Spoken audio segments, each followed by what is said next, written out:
with any overviews of anything from the town's end, or you want me to just jump in? If you want to just jump in, and then we can fill in the gaps for them. Sure. Okay. Just in fact, I can hand these out too. That way you have one for yourselves. Same thing. So we can either look on the screen or we can just walk through it. That'd be great, thank you.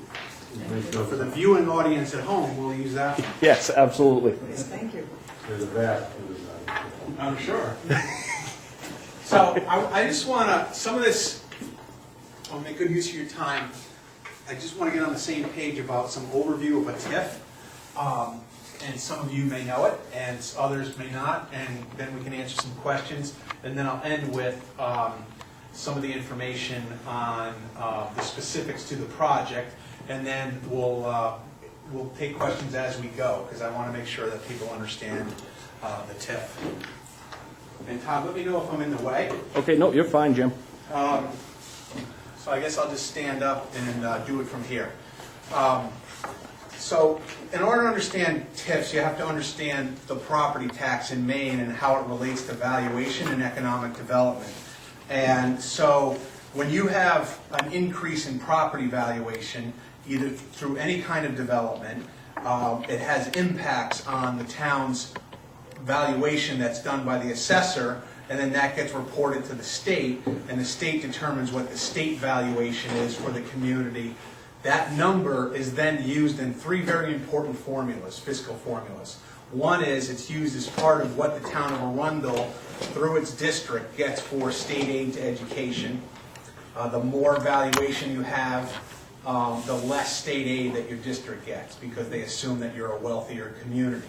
There's lots of other factors that go into the state's school funding formula, but it's heavily reliant and determined by pupils and valuation, as well as factors of essential programs and services and the cost of education. Secondly, is state municipal revenue sharing. That's the program that through the State Department of Treasury, they share back with municipalities revenues from the sales and the income tax. They do that through a formula which is also based partly on the state valuation of a community. Again, the more valuation you have relative to other communities, the less revenue sharing you have. And as you probably know, and I'm sure I know Todd's aware of, that program has seen significant cuts in the last few years, but it's still in existence, and again, it's still based on property valuation. And then finally, the county tax. So the county comes up with a budget through the county budget process, and then they determine how much each town pays based on the town's state valuation of property. And any questions on any of that in terms of the significance of the property values relative to those formulas? Okay. So, and again, they're all based on the higher your valuation, the wealthier you are as a community, and therefore the more you should pay in county tax, the less you should receive in state aid. Let's see if this works. Yes. First time using a smart board. I'm going to kind of, I'm going to skip over the next one. There's just more details on each of those state aid formulas. They're just further explained. And the only one I'll say is that the essential program and services model is based on, right now, the last number I had was 7.86 mils. So it basically applies that mill rate to what a district has in valuation, and that's what you have to pay in property taxes as a district, and then it further gets divided up by the district if there's multiple municipalities in terms of that process. But if there's any questions on any of those formulas, let me know. We can always go back. District meaning school district? Yes. Yeah. So when you do the analysis, and because of these fiscal formulas, in effect, in the number of this percentage that I'm going to give you varies by community. But when you have an increase in valuation, the good news is that you're now bringing in more taxes, but that's discounted. In a sense, you're losing approximately 63% of revenues. So for every dollar you raise from new development, 63 cents of it gets lost penalized through those formulas. And another 47% you get the luxury of keeping to spend on all of your municipal services and budget, basically. That number varies, and it's based on A, your valuation, and your tax rate, that percentage. And, but it's roughly somewhere between 40 and 70%, depending on the municipality. So what I'm saying is 63% is not that uncommon, and it has to do with your tax rate and your valuation. Very important. And the other thing is, it's not like, I just want to be really clear, that's happening in the aggregate. It's not like someone's coming and taking your 63 cents. It's happening over time through those funding formulas as you get penalized for increasing your valuation by the state and the county formula. Tax increment financing is one of the few programs that a municipality has to be able to support economic development. And it does so because it allows you to take any valuation that you get, anywhere between 0 and 100%, and that's determined locally. It doesn't have to be 100%, but it could be. And it allows you to shelter that valuation that you're seeing an increase in from the state fiscal formulas and the county fiscal formulas. So, like I said before, the example I gave, I think, was if you do $10 million, you're going to get penalized on that valuation in those formulas. This pretends or it shelters that valuation from those formulas, essentially. So you're getting the valuation increase, but it's not going into your calculation of state valuation and into those fiscal formulas. This allows you to basically to avoid that 63% tax loss through those formulas. Now the catch to it, and that's the however part, is you can't use your sheltering valuation, you're avoiding those losses, but the revenues associated with that now, the 47% that you're keeping, you have to use for specified and approved economic development related purposes. So like you can't just take that and fund your operating of your police, your fire, or your schools. You have to fund it through items that get approved through the TIF process. And let me just back up a second to make sure that you understand this as well. TIF is not an application by the developer to the state or the town. TIF is a municipal program that the town approves and then applies to the state to be able to get that benefit. And then secondly, another thing that's really important about TIFs is that they can involve helping a developer out to offset costs of the development, or they can be used for municipal purposes, or a combination of both. But they don't have to be any of those things. It can be 100% to benefit the developer. It could be 100% to benefit the municipality for its economic development expenditures, or it could be any combination in between. Question, just a quick. Yeah, go ahead. On the conditional at the end of the specified purposes, what is related to the project fee? I'm going to go over that. I got some specific slides. There's like directly related to the project and indirectly related, and we'll go over that in just a minute. This one's probably a little hard to see on the screen. In fact, my eyes are bad, but no, you might be able to see it. But I just want to make sure you had it in your packets. It basically just describes the process, with the left side being a TIF, which is it basically walks you through that you get what percentage is being excluded from state valuation, that you're avoiding the loss percent, and then a percent of the monies can either go to the town or to the developer. And this just sort of does that graphically. The other side is basically if you don't do a TIF, you hit this bubble over here where you're experiencing losses through those fiscal formulas. And I can always go back to any of that. I love that. This is right from the Department of Economic and Community Development, and I'll go through this in terms of what you can spend the money on. But in practicality, you can basically spend the money on anything that the law says, except for what the law says you can't spend it on. In other words, there's specific things like libraries, municipal offices, things like that, general operating monies that you cannot spend the money on, but you can spend it on essentially everything else as long as you somehow tie it back to your economic development program.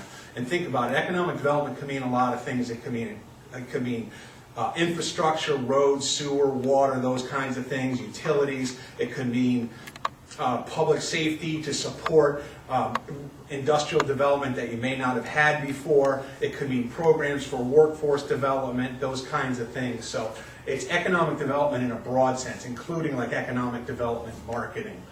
But let me just go through these. These are right out of the state's manual for TIFs from the Department of Economic and Community Development. That's what DECD stands for. They break it into tiers. So costs within the district. So when you set up a TIF, you develop a geographic district that all these revenue is going to be generated by, the increment in valuation, and then the cost incurred in that district. So you might have a district that needs a new left turn lane, and I'm just using this as hypotheticals. You might need a district that needs sewer or water. You might need a district that needs improvements to lighting, those kinds of things. Those are costs that are incurred within the district. Those are a slam dunk in terms of the Department of Economic and Community Development approving. In other words, if they're in the district, as long as they're made necessary by the development, it's going to be a slam dunk to get those approved by the Commissioner of DECD. So again, district is in relation to school district? No, I'm sorry. Let me be really clear. Now when I'm using the word district, this is the TIF district. So a TIF district can be a single property, Yeah. or it could be a group of properties where you are looking to have a development occur, and then basically shelter the revenues that occur within that district. Okay. So examples would be an industrial park. In this case, the proposed TIF district for this one that we're talking about here tonight is a specific development around the property that is owned by Joe and his partners. Another example is an entire downtown can be a TIF district. Okay. The town is also looking at doing a utility TIF, so that in that case the district would follow those utility lines. Okay. That's a good question because now I'm not talking about school district. Second tier, the second tier is costs outside of the district. So I'll just give, these are all hypothetical, they depend on the project. But let's say you're going to develop a project in a TIF district, but it creates traffic at certain intersections that are outside of the TIF district, and you want to do improvements to those intersections to improve the flow of traffic.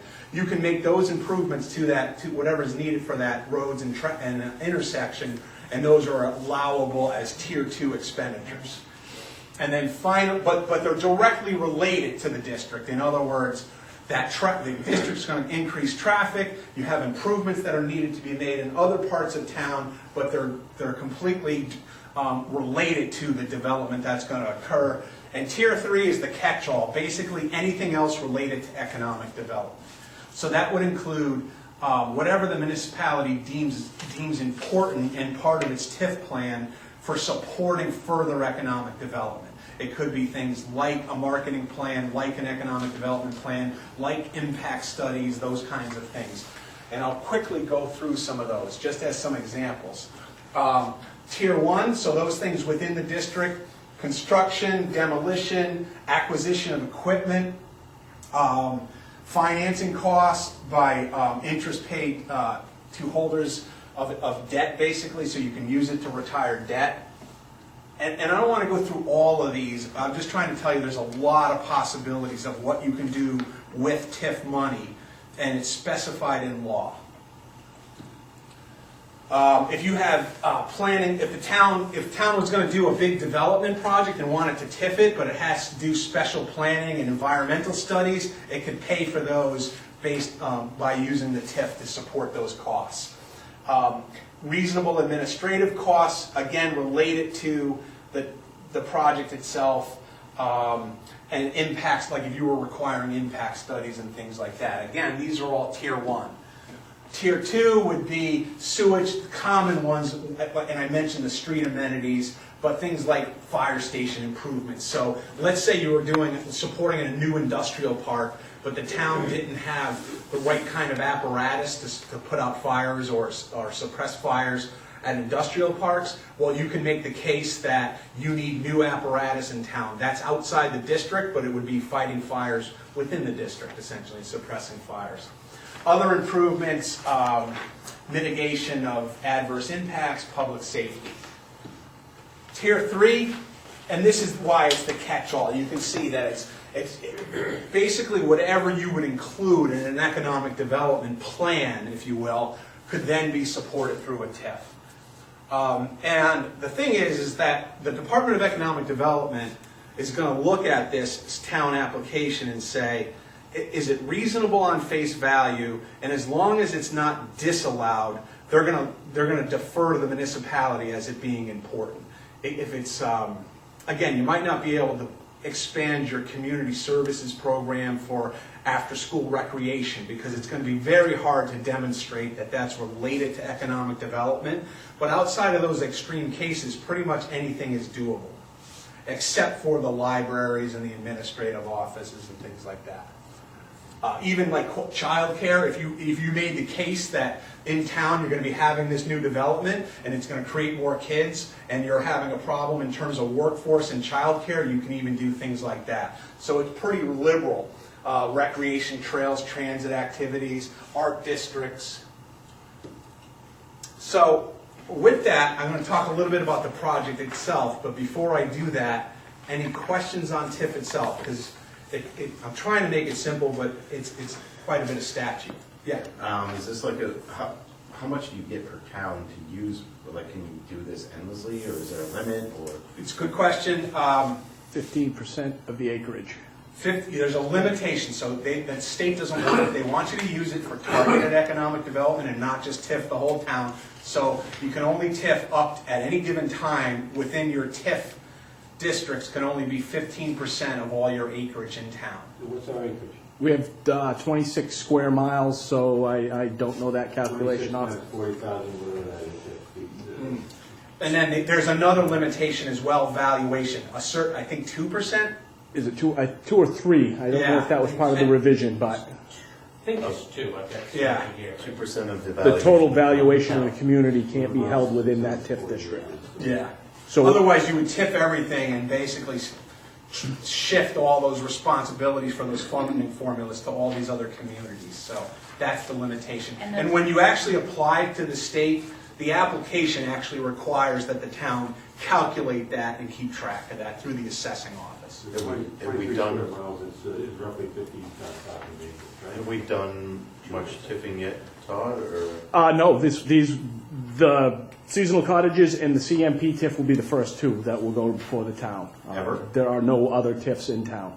And we will specifically, he was mentioning utility districts, where you specifically target an 8-foot right-of-way within the corridor to try to minimize the amount of acreage that you're using up in certain TIF districts.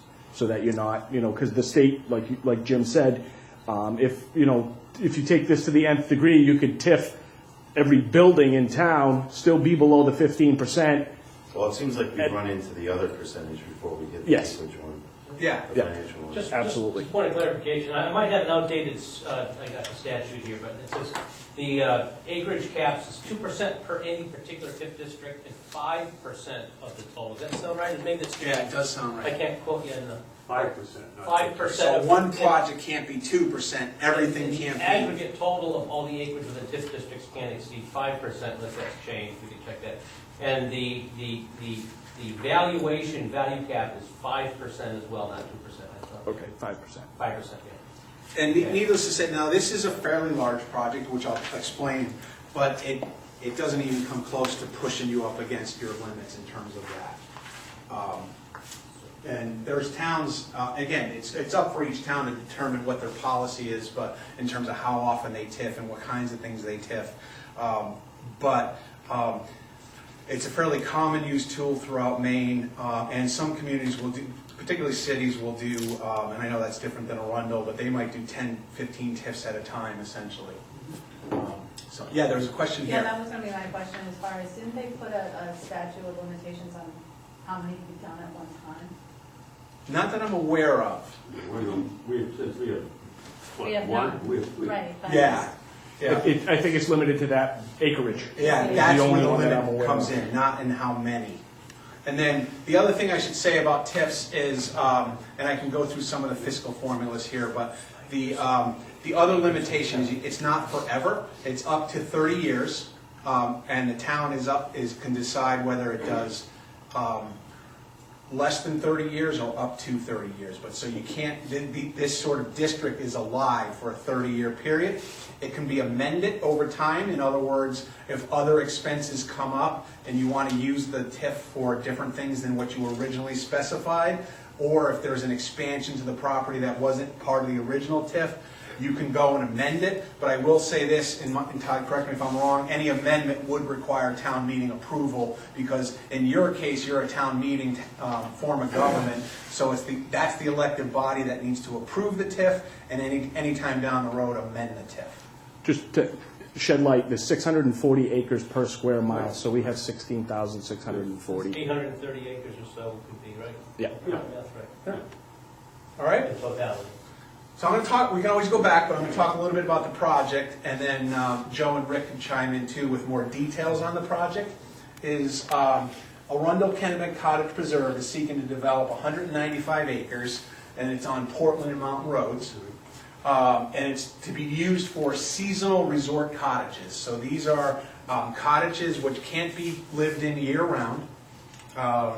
And it has a resort atmosphere in terms of amenities and so forth. And there's a couple of things that are important to know about that. The fact that it's seasonal means that you won't be putting children into the school system with these units, because they're only available during the summer months, late spring months, and early fall months. And May 1st to October 31st. Is the water gonna be shut off or something? or- Yeah, KKWW, they come out and take the meters out, starting November 1st, but everything's gonna be shut down November 1st. That's in the bylaws, rules and regs. And I'll go through the next slide that has the project description, and then we can stop there, and then if you want to see some details or ask more details about the cottages themselves, you could do so. It's approximately 260 units developed over an estimated 7 to 10 years. They'll range from 850 square feet to 1,300 square feet, and on average, they're valued at $220,000. And again, some are smaller, some are larger, so the valuation reflects that in terms of there's more than one dimension to these units. There's also a 9.2 acre parcel that the developers have access to or rights to, which fronts Route 1, and it's to be developed as commercial retail space. And I should say commercial retail or business service space. That's not a typo, but I should have put that in as well. And that would support approximately 40,000 square foot of commercial space. And that is proposed to be part of the TIF district as well. So it would be not the residential, but the resort units as well as the commercial space. What would go in there potentially? So Joe, I'll let you add on, but essentially those would be like something related to, like for instance, like you could put a UPS store in there, something that's related to town and services related to the development, or it could be a restaurant, those kinds of things. Retail of some sort. Yeah. Real estate office, a bank. Yeah, an insurance off, like light. We've been approached by some, like a 3 or 4 star restaurant, back some time, but we weren't ready to commit to anything at that time. So there've been some people trying to feel out what we were going to do with the space. But actually, it can even be in 2 modules. The way Rick and I developed it, it can be 2 separate buildings, so you do 20,000, then 20,000 later. So you're just not putting up 40,000 all at once. And we're not talking big box either. No. I just want that 40,000 is small, but And we said It's no to still- an auto dealer. They're the ones that go. Oh, yeah. Our- question. Her father loves competition. Yeah, they like competition. They love it. No, I don't think it'd be appropriate what's going to be behind it. Yeah.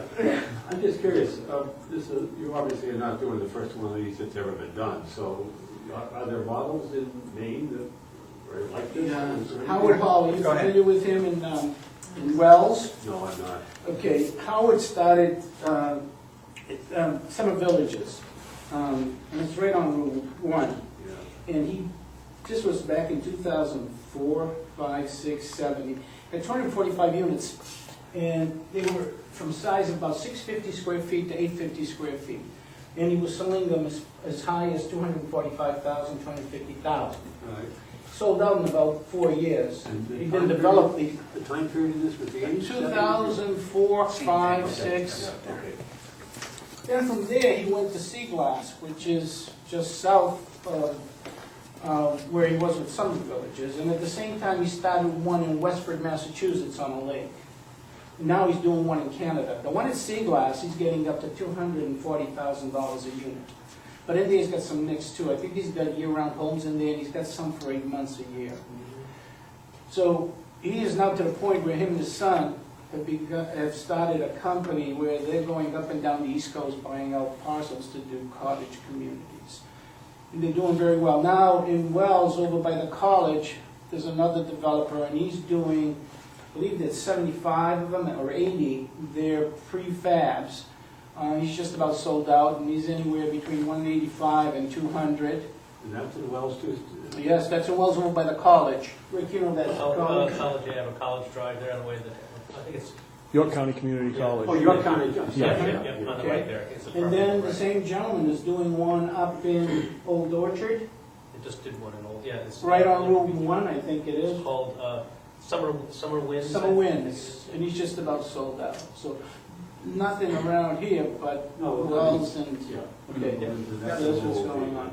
And just to add to Joe's thing, if you Google some of these and check out some of these or drive by, If them, you they're want all the names different. of They're all the- different marketing models. This is entirely different, type of Joe can talk about the specifics, but they're all different products or different, same concept, but different types of units and different, different clientele and different attributes. So they're all their own unique qualities, I guess. His unit's basically the same, they've been the same. He hasn't really changed the design at all. It's more of a cottagey look. I've got some plans here that I brought that I will share with you folks. We have more of a home style type of thing. We tried to do something that's very unique that no one else has and sell it to a different market. And I just had a market study done. The draft was submitted about a week ago. And the beautiful thing about it was that the people who did this market study, they're from Bethesda, Maryland.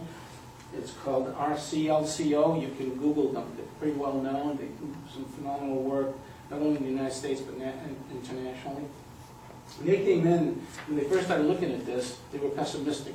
They didn't think there was a market. But as they did their homework and did their study and looked into it, there is a market. And they were very, very excited about it.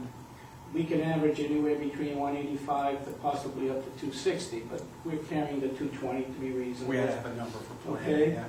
And basically, they're saying that we can probably sell anywhere between 30 and 45 a year. But the first couple of years are going to be very slow. When you look at the 7 to 10 years of this project, it probably will take us a year or two to get going because of all the infrastructure. We have almost 19,000 lineal feet plus of roads we have to put in. The major road that goes from Route 1 all the way over to Mountain Road, if you will, for emergency access only, that road is only for emergency, no other reasons. That's for police, ambulance, God forbid, or fire department to come in and go out just in case they can't get in from Route 1. That's the major road. And it will be built per town specifications, and it will have water with fire hydrants to KWW specs. By the way, I'm sure you're aware that the water on Route 1 right now has got all the pressure and all the volume that you need. We were going to build our own pumping station on site, but then we were approached and said, would you work with us? So we did, and we shared in the cost, and that pumping station is up and running. So we contributed 50% to that. What we're trying to do here is something very unique. That site has a 100-foot buffer all the way around it, for example. And what we're trying to do is create walking trails What we're trying to do is create exercise trails, and it's just magnificent. Where you see the gray area, Yeah. that is all green space, that's all preserved, never to be developed. And right up in here, there's some beautiful views, it's one of the highest areas that you have in Arundel. And the walking trails to get up there and to picnic is just phenomenal. We also have given KKWW an easement right here, because they own this land, but they can't get to it from Route 1, because if you look at it, it's like pure ledge. Yeah. Because this is one of the highest areas for them to eventually maybe put a water tower. So we've given them those rights already. And this is what I was talking about. This was Sean Dustin's property. We bought this, and we have this fire emergency. There's a gate right here. The only way you can get in and out is through the gate, but it's only for emergencies. And then we also have access directly to the Eastern Trail, which is a really wonderful thing to have for us. So we're pretty excited about that. And this is that 9.2 acre parcel on Route 1 that is for commercial use. And these are the different phases that we're talking about. Down here is where our leaching fields are for our septic system, but also this has been preserved, so the leaching fields are in here now. That's oriented to myself, on Route 1, where is, there's a nursery, a failed. That's the property. Could you show me where? The houses, the nursery, Yeah, right and the garage are right about here. Okay, good. Okay? Yeah, thanks. If this helps at all, but Maybe that helps. kind of a hard to little bit. read, but, And Mountain Road, what is that? Mountain Road In the is back here. Yeah, Hidden Meadows Drive, which is just south of the, If you go up Mountain Road, you go to the town hall. town hall's about right. oh, I know right Mountain here's Road the- very well, Yeah, I'm just curious. yeah, just, there's a little chicane in the road, and you'll see Hidden Meadows gravel drive, Know where it's it probably is. 6/10 of a mile south of town hall. That dead ends, and that's where the gate would be. Okay. Yeah, and this So- is, Out of this entire parcel, I think we're developing only about 100 acres. The rest is just going to stay green. So I got two more slides just to finish up on sort of the fiscal stuff, and then we can open it up for any questions at all. But at full build out, again, we have to estimate this, so, and it's based on the market studies and so forth, and help with the town in terms of understanding valuation and so forth. But it's at full build out, land and building for both the commercial and the seasonal properties. It's estimated that it'll be valued at 58, just over 58 million. So that's what it's going to add to the tax base, potentially. And that's an increment of, there's already some existing value that's there, because there's always some value to a property, and TIFs can only be done on the increment. So this is, what would be TIFed would be the 57 million, or roughly just about 58 million there, but it's near the entire value.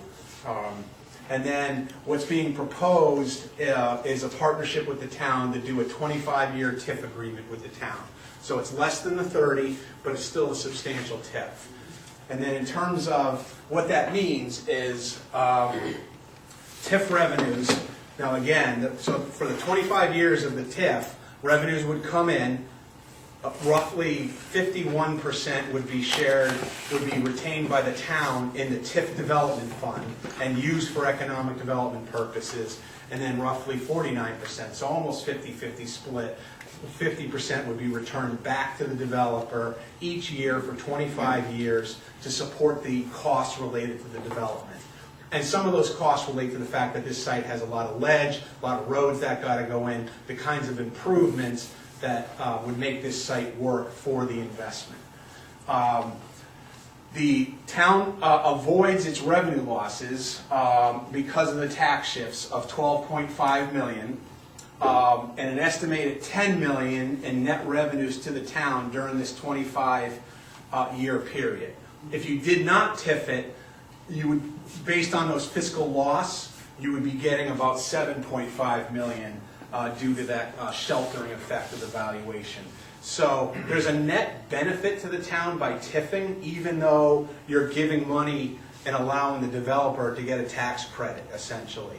So you're still getting more money than you would. However, I just want to be clear that the caveat is that those dollars have restrictions on their use. You have to use them for economic development.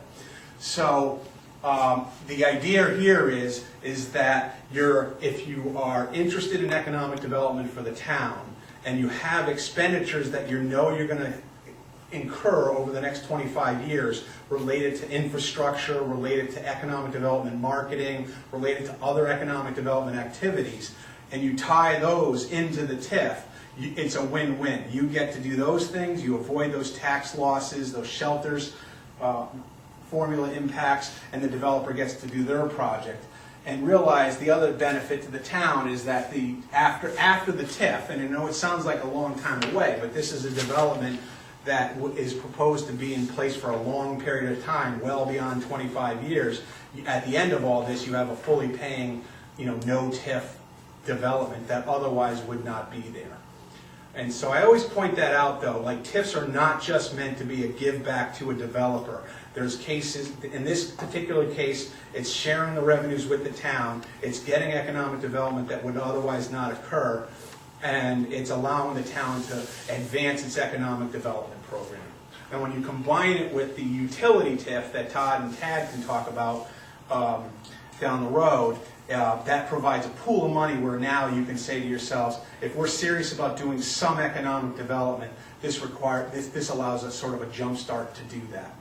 Just in closing on the comments that I want to make is, I do a lot of work in Maine, and Arundel's a beautiful community, but in terms of budget and economic and fiscal impact, without a strategy and a program to support economic development, you're going to become a high-end residential community. Nothing wrong with that. But understand that the cost and the tax costs of that are extremely high. Because, for instance, I think you have a tax rate of 14.5 mils or so. Yes.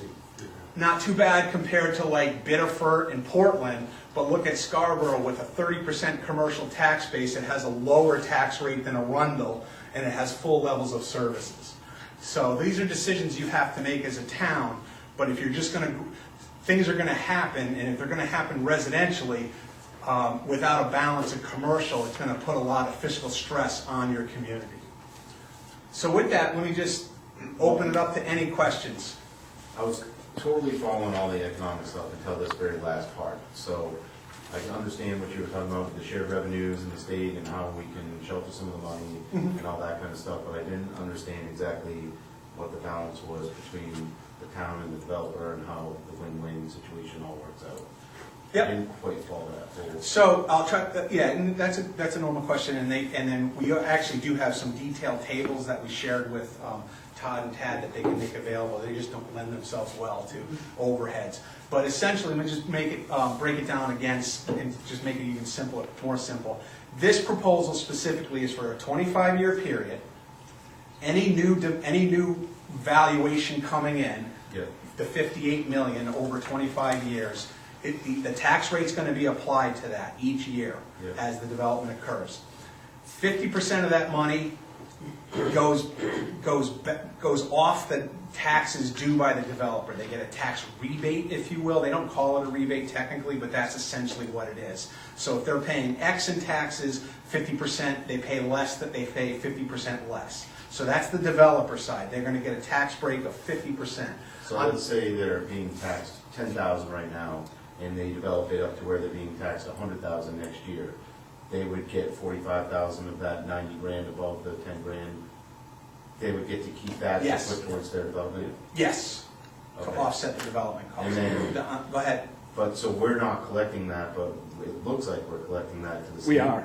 So here's where you're collecting. So in addition to the fact that 50% of those new revenues are going back to the developer as a rebate, 50% are going into an economic development fund to be used by the town for economic development purposes.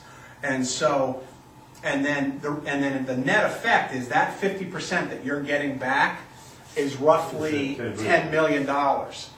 If the development occurred, and you didn't TIF it, with those shifts in funding formulas, you would only be accruing $7.5 million and these are estimated, I'm not trying to suggest that they're down to the dollar or anything, but, so you're basically, you're winning, you're getting more revenues. Getting $100,000 a year. But again, if you go out and spend it on wish list items that you normally would not do, then that's not a good deal for the town. I wouldn't be suggesting doing a TIF. But if you're going to be doing economic development, and you know over the next 25 years you want to do A, B, and C with economic development, you might as well use dollars that don't get discounted by the state formula. That's essentially the benefit of the TIF. And that's why it's a municipal program. It's not a, I know the developer's involved, it's a partnership with the developer, but it's really a municipal fiscal and planning program. And I'm sorry, just to be clear, if I'm wrong, Jim, it's, you know, the developer, this is the idea that the developer keeps half of that tax. The tax check goes to the town. Yes. Okay, so that you're paying the taxes, and the town distributes it according to the formula. Right. You're not taking, just, and the good point of that, and I know it sounds simple, Yeah. but you're not taking money out of the general fund and paying a developer to come develop here. You're taking the taxes they're paying and giving half of it back to them, and then you're dedicating the other half to the town uses. Go ahead. I'm sorry, I didn't know. No, that's all right. We can always go back to it. I assume you prepared a financial plan as part of this program. Is Todd seen it, or is it available, or is that, it's got to be presented by the municipality at some point. Yep. So I assume it's been shared with Todd. Is that So the right? financial plan being, as required by state I law. pulled the document. Oh, okay, yes. So the answer is yes. There's a plan that says that where you have to meet, the plan has to include projected number of units, the valuation, how you're going to spend the money. So for instance, one of the things is, it's easy to determine what, on the developer side, it's simply a rebate, right? And that's easy, but on the town side, Tad and Todd are working with the town, is my understanding, on what you would spend your money on. That has to eventually go into the plan. So just in terms of the timing, based on where we're at today, in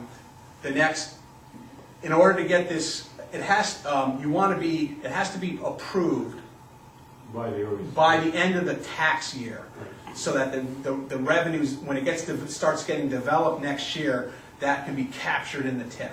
So that means between now and March 31st, this would need to be considered and approved to take effect next year. And I will say the state does require, right now they're processing at 3 to 4 weeks time, basically. And Sam, Yes. just to appease your mind, I was planning to send that information to all of you on Friday, the information that we have from the developer. Our server's been down since Friday, and we can't access any of the data that's on the server. We're in the process of rebuilding so that we can get that material and I can send it off to you. But if you come to town hall, you got to do everything by hand lately. Follow-up, and this may not Yeah, go ahead. be you, or maybe you should Yep. know, but, let's just hypothetically say that for whatever reason, the town says no to this TIF concept. Would the project go ahead? No, Let me go just ahead, give Joe. you an idea of why we're asking for the TIF. We did a value engineering several years ago, and as you know, that's pure ledge. If it's not ledge, it's vernal pools and wetlands and so on. And we gotta go 5 feet down to put the water so it won't freeze, the fire hydrants and the whole bit. And like I said, we got over 19,000 linear feet of road we have to do. That cost alone is over $16 million.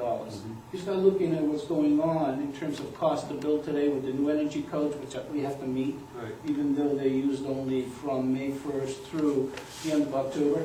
There isn't enough of a profit. There isn't a reasonable profit. Okay, that's what I want That's to know. why, you can look at it and say, wait a second, you're a developer and you're asking for money. Why are you asking for money? I mean, you can have millions and millions, you still want to make a reasonable I profit. understand that, I used to be. And with that, I want to show you the type of product that we're trying to build in your beautiful town. Well, Bill's handing it out, maybe it's probably obvious, maybe I'm.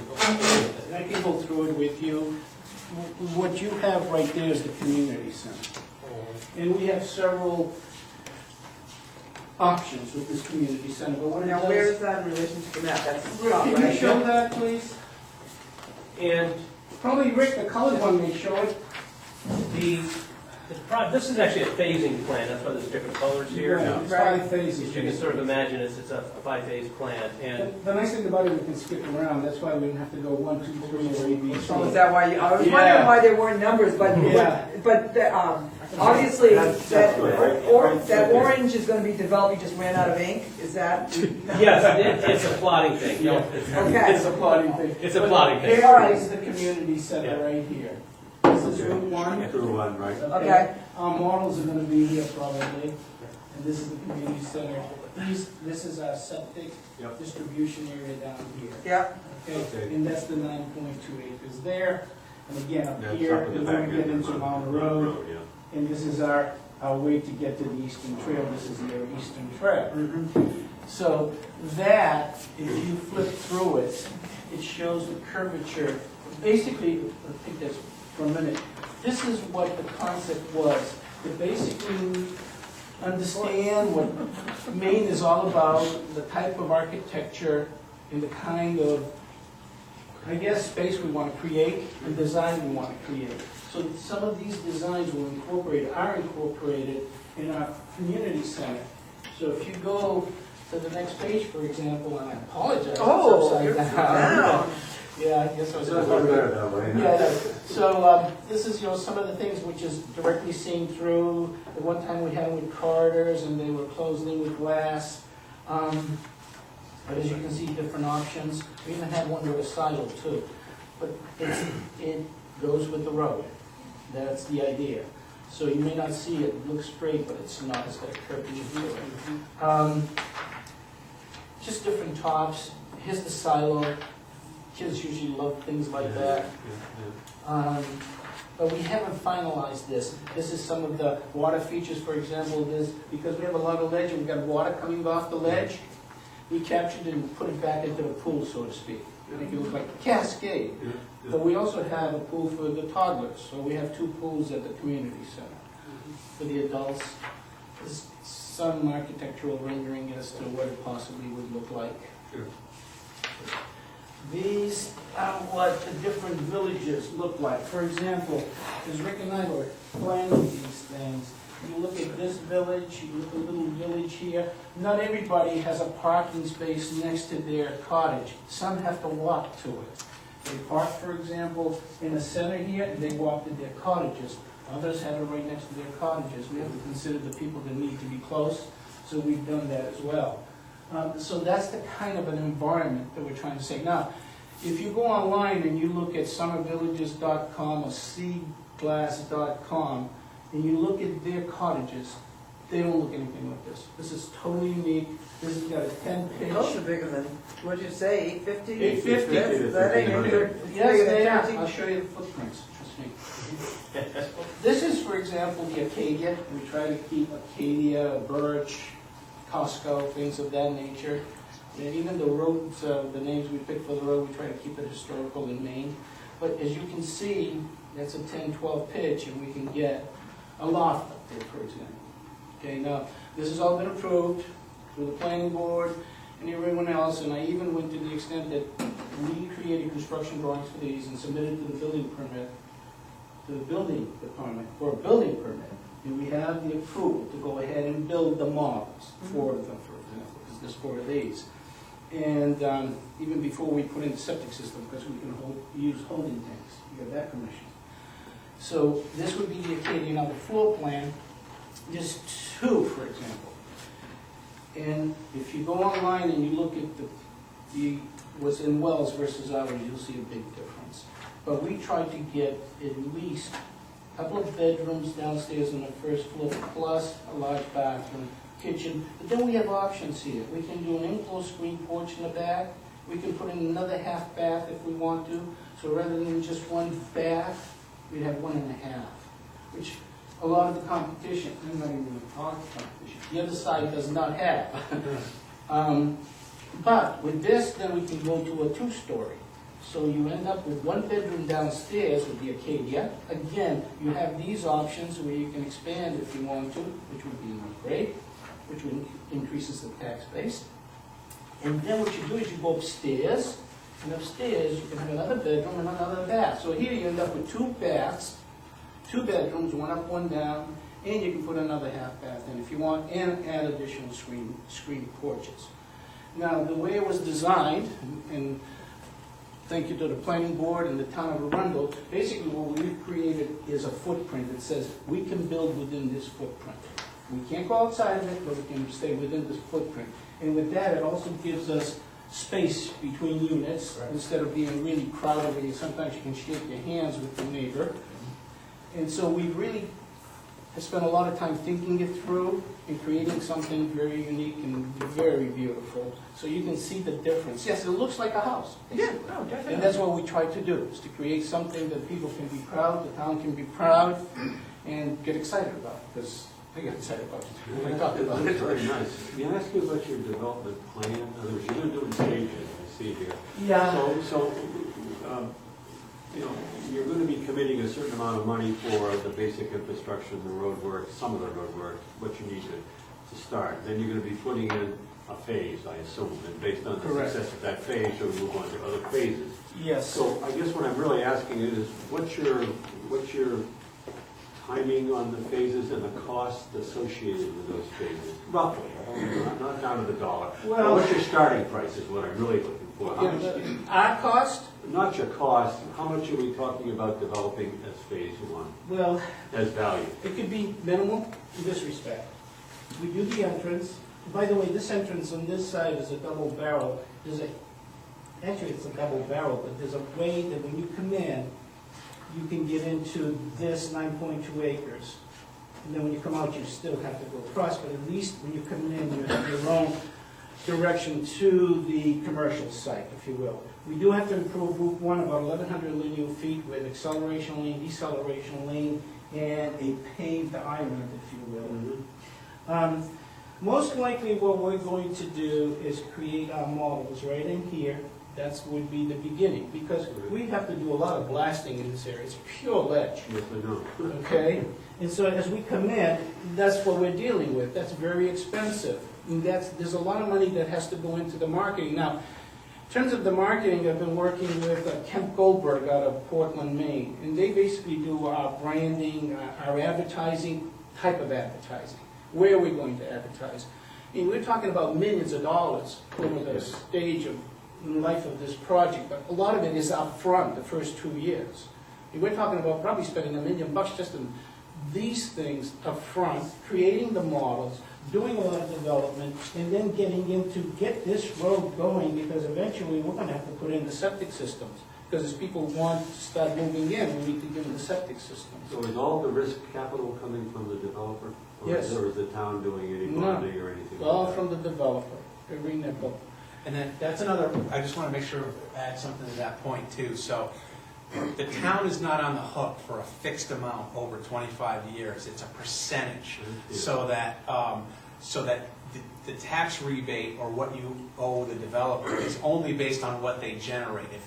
If something, now, we don't want something to go wrong, but you're not on the hook for X amount of dollars per year regardless of what gets developed. You're on the hook, if this passes or if this goes forward, for 50% of what the assessor determines the value to be. Well, let me tell you where I'm coming from. Yep. My Irish grandmother used to say, what's the worst thing that could happen? Right. And I'm really searching for from a town standpoint, Yeah. what's the worst thing? Sam, I could answer that for you if you'd like. Sure. The worst thing that could happen for the town's perspective is we bond $10 million up front of infrastructure projects for the town, anticipating that this builds out completely to all the phases, and that doesn't happen. So then the town would then be on the hook for those bond payments each year of revenue that we anticipated that's actually not coming in. Thank you. And so that we have That to would be be the very worst case cognizant scenario. of that fact so that we don't run into that situation. Thank you. Not that I don't believe the project will come to fruition, no, but you we've have to look seen, at Well, we've I seen- asked it from a worst case. Yeah. Oh, yeah, you need yeah, to. and we've seen Also- TIFs that have not come to fruition in communities who have done just that. Right. Also, 10 million, all of the Yes. infrastructure is the developer's nickel. In other words, and once the developer turns it over to the condo association, everything inside the grid is spent by the condo association. The town, the only thing the town would be required to supply is emergency, fire, ambulance, police. Otherwise, there's nothing that goes on in here that the town is responsible for. So the 10 million that we would need to get the bond for would be for the road, Route and stuff like that. Oh, No, that would be for, the 50/50 split that he was talking about earlier, the 10 million that would go back to the developer, the 10 million that would come to the town, we would determine whether we want to extend sewer, whether we want to extend three-phase power, whether we want to provide natural gas to Route 1. If we decided immediately on the day that this is approved that we're going to bond for that $10 million and only half of the project comes to fruition, we wouldn't, the proceeds from the TIF wouldn't be paying for that bond.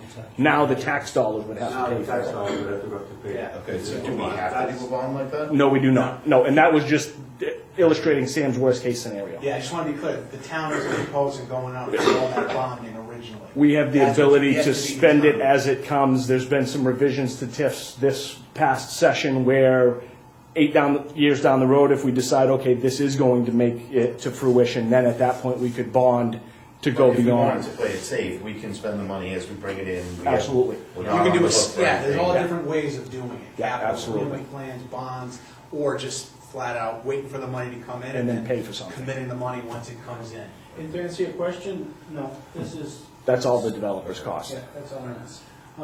Just like that water pump station was on. And just, and I think you pointed this out, Jim, and just to go back to that, that some of those monies can be used towards economic development soft costs. Like Correct. if you need to do a study to determine septic or sewer capability, those monies are, that's, you know, yeah. Can I just get a relation to what each one of you guys do for the project? So are you actually employed by the project, or do you? So I'm hired, I'm an independent contractor, my company's Camoin Associates, and I'm on a Scarborough lane. But we do economic development consulting, so we do market analysis, economic impact analysis, and I do a lot of You kind of tips. specialize in getting tips for developers? and Yeah, stuff? and in Maine, I do a lot of that, Okay. both for the town and the developer. And, Okay. and so that's what I do for this project. Okay. Rick? Rick is our lead engineer, he's been with us on this project for 10 years. You've been working on this for 10 years already? We got it approved twice, once for an RV park and now for the cottages. Dang. Yeah, that's why I got the one here. We know this room all too well. You didn't have white hair when you came in, Joe? No, I didn't. And basically, I'm one of the developers, and I have associates down in Connecticut and another one in Framingham, Massachusetts. Are any of you associated at all with like Tim Harrington and the Kennebunkport Resort Collection folks? But he's that are- from my neck of the woods. Okay, well, that's why I asked. No, no relationship. My partners are from New Haven, Connecticut, the Tagliatella family, and they're Yeah. well known. Have you and your partners, or you in particular, I guess, since you're here, done this before, this sort of thing? No, not this kind of a Or community. any No, I've been other- doing custom homes since '85. Prior to that, I was employed by the high-tech industry doing facilities around the country, Okay. United States, Puerto Rico, and Ireland. And so I got out I came home one day and my son was taller. My oldest son was taller than I was. Spent so much time traveling. So what's drawing you to Arundel for this? First of all, my wife is from Maine. I have a home in Kittery, and I have cousins in Portsmouth, New Hampshire, and I've been coming up here since I was a teenager. And I love this area. And we can't get into a situation as beautiful as this. I mean, this site, as hot as it is, it's one of the most magnificent sites I've ever come across. It is a difficult site to develop. That's why I convinced my partners to go with it years ago, to buy this property, because it has the ability to be a magnificent project. And even Rick feels that way. I don't think he would stay with me for 10 years if he didn't. And I don't want to step on Joe's toes. It's rugged, we all, probably, a lot of you probably know the land, Troy, Yeah. Parker's older, but it's gonna have that rugged Maine flavor as opposed to sort of the seacoast kind of soft pastel look, as you can see from the architecture.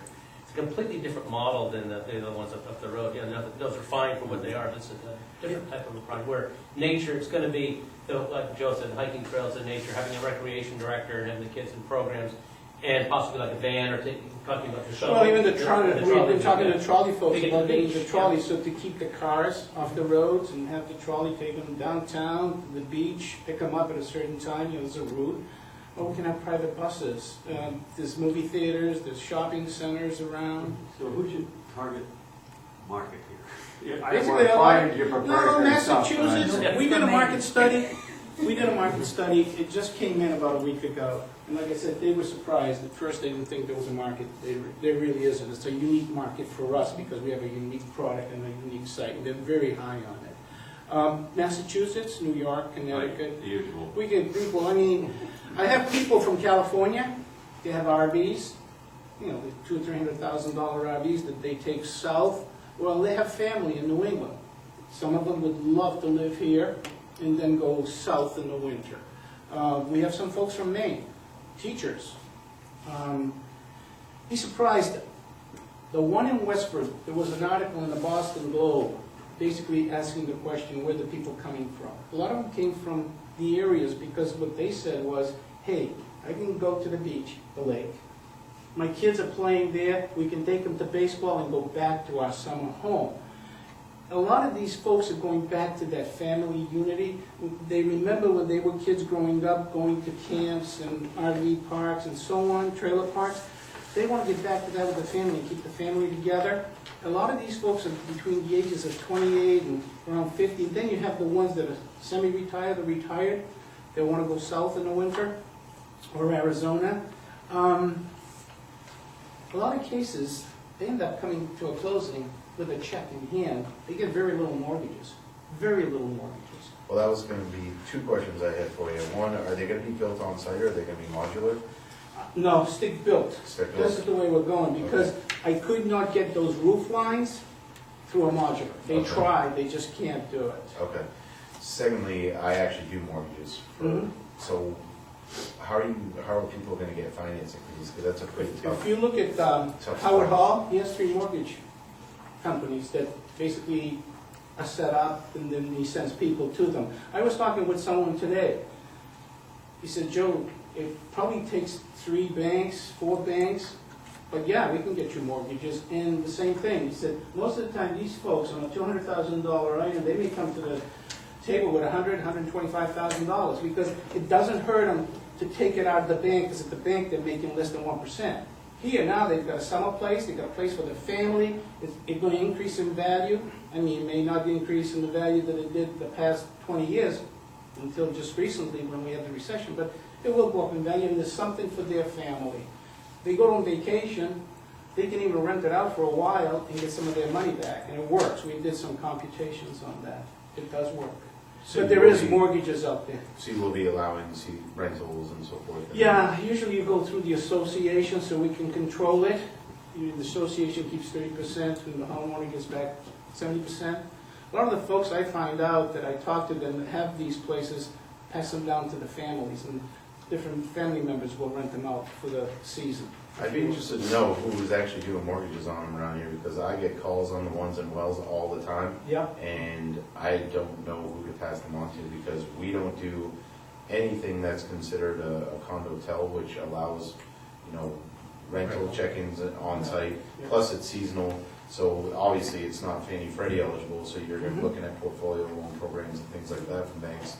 And the only bank I know around here that's doing them is Sanford Institute for There Savings. wouldn't be banks around here probably. You know, it'd be like the larger brand banks, but you go through these mortgage companies and they find them. I mean, Howard Hall, look at the units he sold in Wells. They're gonna be over 400 units plus, and he got mortgages for them. They're out there. Yeah, I'm assuming there is, sometime- I'd just like to know. Bank of Mediterranean, which bank do you work for? People's United People's, Bank. okay. Well, the Ponytail family is a large depository in the bank. I know the name. New Haven. Yeah, we're from Connecticut, the bank's from Connecticut. What's our financial impact? I understand that we would split half of the TIF, but what are we looking for as far as police and fire? That being our responsibility, would we be able to tap into that instantly in order to support that? Absolutely, I mean, But also we did, we did a study, an impact study, what our project would do to the fire, to the police, and anything else. There was one more service, can't remember, ambulance maybe? I believe it was. It wasn't gonna have any impact. Well, I'm hoping it has a positive impact, because right now, I mean. No, in terms of us demanding service, that's what I meant. Oh. Demanding service, most likely, I mean, that's based on historical stuff, for example, Howard Hall and other places. Right, and I understand that, but down But in yes. Wells, they have an established police department, and they do have a much larger fire department than we have, so there's a concern when I was a business owner that can't get a police department from the sheriff to come down for less than an hour. Police service is something that's specifically excluded from TIFs, at least in my understanding and everything that I've ever looked at. Fire service is it is able to be used for capital equipment for fire departments. Police services, it's completely excluded because of the perception that this business is coming to town, this business is paying for the police department, this business is gonna get special favor. So that's one of the reasons that the state said, no, we can't do anything. We maybe. But it could help with ambulance and fire. It could help with ambulance and fire, as well as the CMP TIF, which we'll discuss at a later date, which is specifically geared towards the fire and ambulance, so that, to take that burden off the taxpayer. That one's specifically geared for that.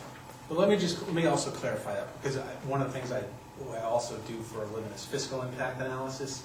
And this is one of those cases where it's not that there won't be anywhere there's people, there's potential fire, public safety impact. No, I'm So- sorry, I think you're taking it as a negative. I'm Right. looking at an economic developer. Oh, no, I Support understand. you, Right. saying, this would, because fire and police are a big part of our tax dollars. So in Sure. order to turn it around to the people and say this would help us, that was where I was coming from. Yeah. But that would also allow us to shift some of the costs that we're currently spending tax dollars on by using TIF monies. That may free up the additional monies that That's we're where I was looking for to get additional deputies. I don't believe it would rise to the occasion of a $500,000 a year police department. I don't know if we get to that point, but we may be able to bring on more contract deputies to have more consistent coverage.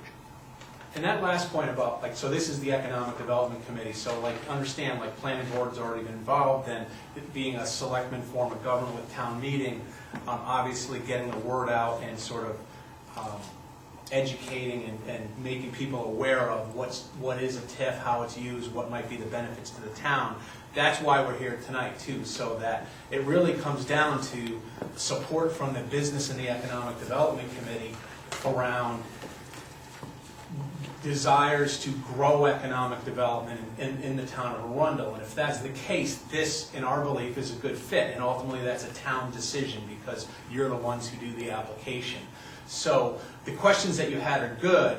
So, but I would like to also just know a little bit more about sort of what your ideas around, how this might fit with your ideas around economic development. And is this something that you as an economic development committee could help rally some of the business community around and spread the word on as your function being economic development? We'd have to know what we're using our money for, right? Do we know? I do have Where our one share question goes. as far as part of your development. I didn't know if you had any thoughts or impact of the Biddeford Airport being a plus or minus towards your project. I think it'd be a plus. You get people with private planes, they have a place to fly them into. Yeah, I'd say it's a plus.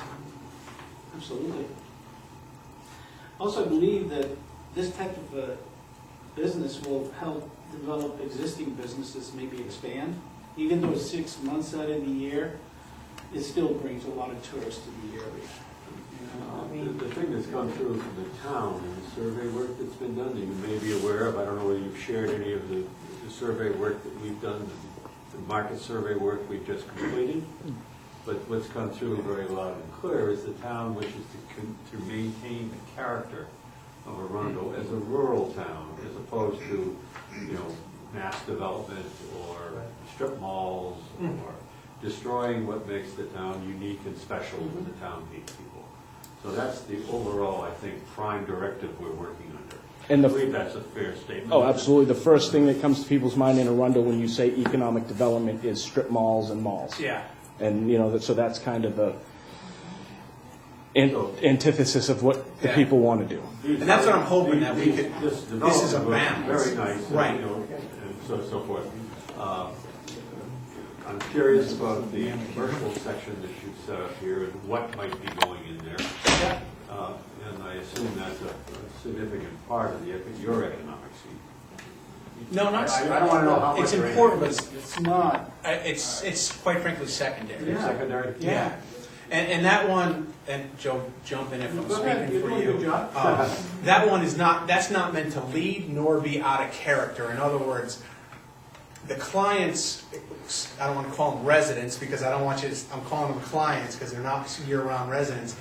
Just like the residents of the resort would not want incompatible uses at that site, that's the same thing with the town as well. In other words, it would be something that fits with a resort being near there and being appropriate to Route 1. So it wouldn't be, not that zoning would allow this, but some, industrial or something like that. So, and then the market will determine exactly what, because understand, it's not the developers that are going to go ahead and establish a business there. It's going to be the insurance company, the business, the UPS store, the restaurant that says, we think this is a good site and we're interested in having that built out. I was just curious what your take has been on the kind of business that would be in there for 8 months a year, I guess it is? 6 months, but I think they would be there longer, I believe. And the business could be year-round. Yeah, I was business gonna could say be that year-round. would have to be year round. Yeah, that would most likely Yeah. be year-round. Unless it was a restaurant that decided to, I know there's restaurants in all these towns, Yeah. including my own, that's shut for a period of time in the winter, but the plan would be to have that be a year-round. And what's your timetable? I mean, if we all say, holy water and so forth, everything, we say it's a good deal, and the town has done its planning, events and the planning, right? We got all of our permits, correct? So Todd could answer that, because really our time frame now with the TIF, and therefore when we get started with the development, would require, this getting the information out like we're doing tonight, but then having having a vote at town meeting to do that. So Todd, do you want to address that? That would be, I would say, within the 3-month, a 3-month timeframe is where we're going to begin. The selectmen have had conversations about what the TIF should be, what they're interested in seeing in the TIF. Tad and I are working on bringing in what we can and can't do so that we can present that to the selectmen, EDC, planning board, so everybody's aware of what's going on. And that would have to come to fruition prior to the March 31st deadline. Well, we could technically apply, but it has to be approved by town before we can apply for the March 31st being the state. the state. Yeah, just to be clear, that means to allow the state to go through its review and approval, which takes 3 to 4 weeks or so. That means February vote is what we're, no later than, is what we're hoping for.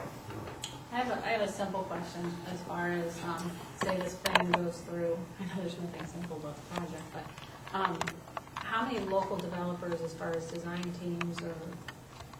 That design Contractors. came from a friend of mine who was an architect in Boston.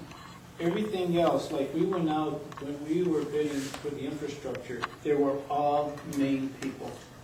And your Kenny builder. Grondin, for example, the Folio, White Brothers, I believe, they're all local people. And the plumbing, the electricians, they're all local people. I believe in that. And you plan on doing the rest of the project with all local people? Absolutely. The only one I'll bring in, if somebody can't do it, or they're charging me up here when it should be down there, as a businessman, I have to look at those things, but all the bids I've done so far, they've been with local people, except for the architect. And the prime contractor, I assume there'd be a prime contractor, right? We'll be the contractor, we'll hire all the subs, or the general contractor will be here. Can you talk to me about the green space that you have there? You said there's gonna be trails and stuff in there? Yeah. And is there gonna be access from the Eastern Trail to those trails, or is that gonna be just entirely, in other words, is that gonna be gated off? Well, it's gated off to begin with, and I think maybe for liability, insurance purposes, we have to be very careful. Okay, so Okay, there we won't won't- be any access to No. anybody to No. enjoy that? We have to keep Okay. it that way. I mean, down the road, if later on the condo associations decides to make those changes, but I think for security reasons, we do have one person that resides there year-round, that's the only person. And that's been approved, where they reside there so they can maintain the property, because they have to keep those roads open year-round for emergencies, fire. And they have to be able to withstand the winters too, so, yeah. Well, it's a home. Right, Yeah. that's why. And the home has its own septic system, just like the 9.2 acres has their own septic system, independent of the cottages, so they can stand alone. It'd be nice if we get an apartment for the trail. I would think, no, I didn't think that. So from this committee, you were looking for endorsement? Support. Yeah, yes. support, it's not like an up or down vote, and Todd, I don't, each town's different in terms of the culture and how they go about things, but, and jump in if I'm off base, but, so we already went and talked to the selectmen initially to make sure that we weren't way out in left field, so that we weren't spending money going forward. We'd like to continue to, our next plans are working with the town to, building in how it relates and including more information about the utility TIF that Todd was talking about, taking, and so that people are understanding both TIFs together, and then, you know, the going out to the larger business community. So we'd like to have a forum, an information session like this one, where there's people from the chamber or any other businesses are involved in terms of the business community, and then we feel strongly that there should be some sort of public session, which I'm sure this is in a way a public session as well, but one that's geared towards anybody who would like to come, ask questions, and get information. And generally, I find, again, I work in council communities, but I also work in town meeting communities, and I find that a lot of times with TIF, there's sort of myths that you have to dispel, and it takes a little while to understand them. So those sessions are important to us. But again, this is a town application, so I'm not saying that the developer doesn't benefit potentially from this, but it's an information campaign, if you will, or campaign's probably the wrong word, but process that involves the town and us. And that's, So is this something the town has to vote to approve on as a town? Yes. Yeah. Is this gonna be like at a ballot or at a town meeting, or, It would more than likely be a referendum election, so it'd be a special election that would be held? yes. So we're gonna have 2 special elections in January and February, one for Yes. the school Yes, and one for the, school and one for the, one for this? and just to clarify, did I misunderstand you? This isn't contingent on the utility tip moving forward, is it? No, and let Todd or Tad jump in, but like in other words, a lot of the fiscal planning, if you will, about how the town wants to use the money. So you're gonna have potentially two development funds, so understanding what you're gonna spend your money on for economic development, and what you as a committee with the town wanna do for economic development. Those kind of go hand in hand, so you might as well talk about them at the same time. Understood, but- One's not contingent on the other. But for any reason. There would be a separate vote for each, is what. Yes. But if the Has to be. utility tip didn't go forward in time for you, that wouldn't impact you at all, if yours did? No. No, it doesn't. Okay, that's. Does not. Is there any possibility that any amount of land could be set aside down by the Eastern Trail, just for public parking and that type of thing, where people could access the trail? Because one of the problems the town has right now is we have the Eastern Trail going right through town. We have absolutely nowhere. We've got a couple of places where people can access the trail.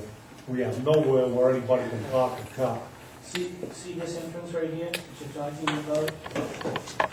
So right here, sorry, this is the Eastern Trail. No, from this point on, we don't control, that's Sean Dustin. Oh, that's too. It's hidden, Yeah, hidden in it's the got drive. nothing to Right. do with us. The only Okay. thing we do is we have a right in an emergency, people can come in and go out this emergency vehicles only. Yeah. No, but this is just. Show where we're planning on connecting the Eastern Trail, just to the right of the field there is where we're proposing to connect. We have to go to the ET and get permission on that. Yeah. Yeah, somewhere in there was Yeah. ideally, but the rest of that all for the And back. also, see this right here? This wetland pool, same thing here, so this is where Sean's building houses right now, in this area. There. But this is the only means of access from our road is through Sean's property. Yeah. Nice idea, John. Well, hey, no, but the thing is, we haven't stopped looking for alternatives ourselves. Because, there possibly are ways, and if it can be done that helps you folks, why not? I mean, it's important, I understand that. I've seen grandchildren with their grandparents or families up and down that Eastern Trail, it's a beautiful place. If there was a place where they could park, would be ideal. So is there a bridge over the Eastern Trail on that little There's a road? bridge right here, because this is your gas line easement, that's where that little bridge, it's a little bridge, a little crossing, there's a stone bridge. That, for the trail then, it goes The much over the trail road? is weird, it's a stream. What Sean Dusta did for that, there's a gas line crossing too, they built using those 2x2x6, 2x4, concrete blocks, they built it up. The trail is at grade, and yet then right next to it is a stream down below. So the trail is an at-grade crossing like the rest of them are right there with the bollard on either side. And then there's no, like, So does the the road go over the trail? road it's just at grade crossing the trail. Just like the road just down the corner here, same thing. But he has to do some improvements to it. He does to the gas line. Yeah. But it's There's at money grade. been put aside that he has to improve that area. mean, ideally, I can't speak for Sean, but ideally, to answer the question of parking, the end of Hidden Meadows, where you get to the field there, you know, we have no control, we have no rights in that road other than emergency exit. It's something like that here. Would be kind of a nice, I mean, I know the residents there probably wouldn't like it, but in an ideal world, it would be a nice spot for people to access. Yeah, right here. Or parking along the edge, but there's a stream there, but we have no rights to that property. Right. But And neither does the town, There's a by thought the way. that's been in our mind for some time, how we maybe could do something for the community, basically. The town has no rights on Hidden Meadows Road too, because that's a private way. And therefore the town has no rights. And that is controlled by the Association of Hidden Meadows. How you feeling about you, all right? Yeah, well, Nice to see you. I didn't know it was you. I saw this. yeah. Oh, that was, geez, you could have given me a ride. If I know it was you, I would have. No, that's all right, we had to deal with the police. You had more lights there than I've seen in a Christmas tree. Yeah, it was it was a slow night. By the way, it's over at your place. We'll take care of it. I figured When he got you'd back like here, that. he said there was a guy looked just like Tad in an accident down the road. Say, Yep. yeah. You get credit for coming to the meeting. Hey, the show goes on, right? I was just gonna say, you know, the way home. Oh yeah, that's Rick's my ride home. Oops. Thanks, Joe. I was trying to look like a hero, and you just blew it for me. You're not just a big one, you know? Just for the record, I have Rick's last name. Could I get the last name on YouTube channel? P-A-O-L-I-N-I. P-A-O? My card over there? And I don't have a card. Ira, did you get a card? What's that? I did not get one, but he does the notes, so Okay. he'll. It's also on the back of that, Thank you. it's also on the back of that. Patriot. Last week. Oh, it is, oh, Yeah. Tom Lee's. Oh, okay, yeah. Yeah, I serve with him.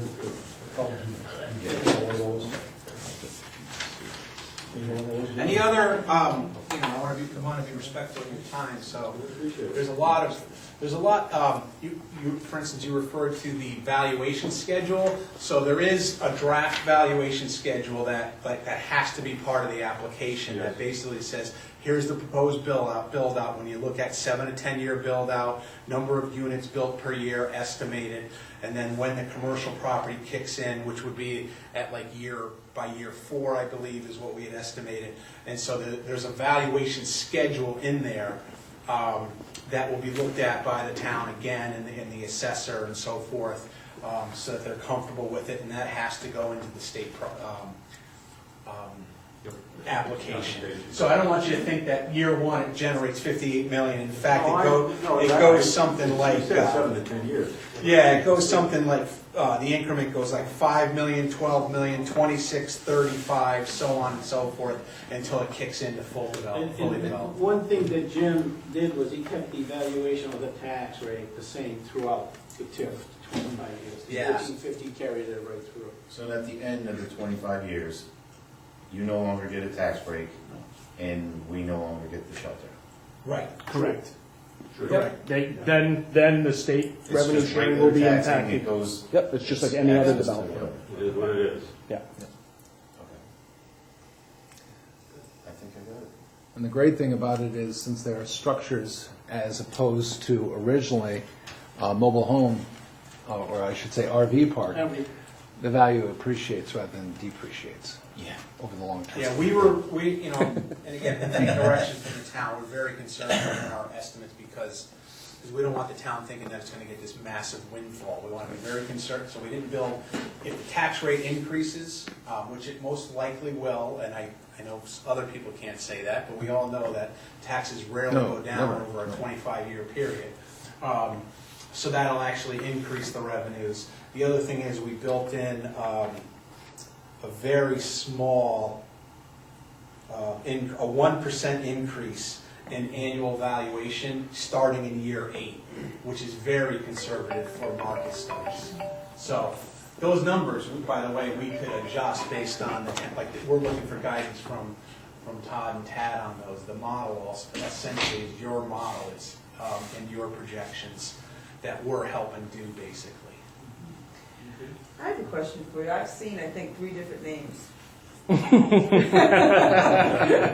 do you call this? Arundel Kenny Port Cottage Preserve. That's a long name. What? The marketers love that. I gotta ask this one, because you know this one. What happened? Why is Kennebunkport, I mean, beautiful town.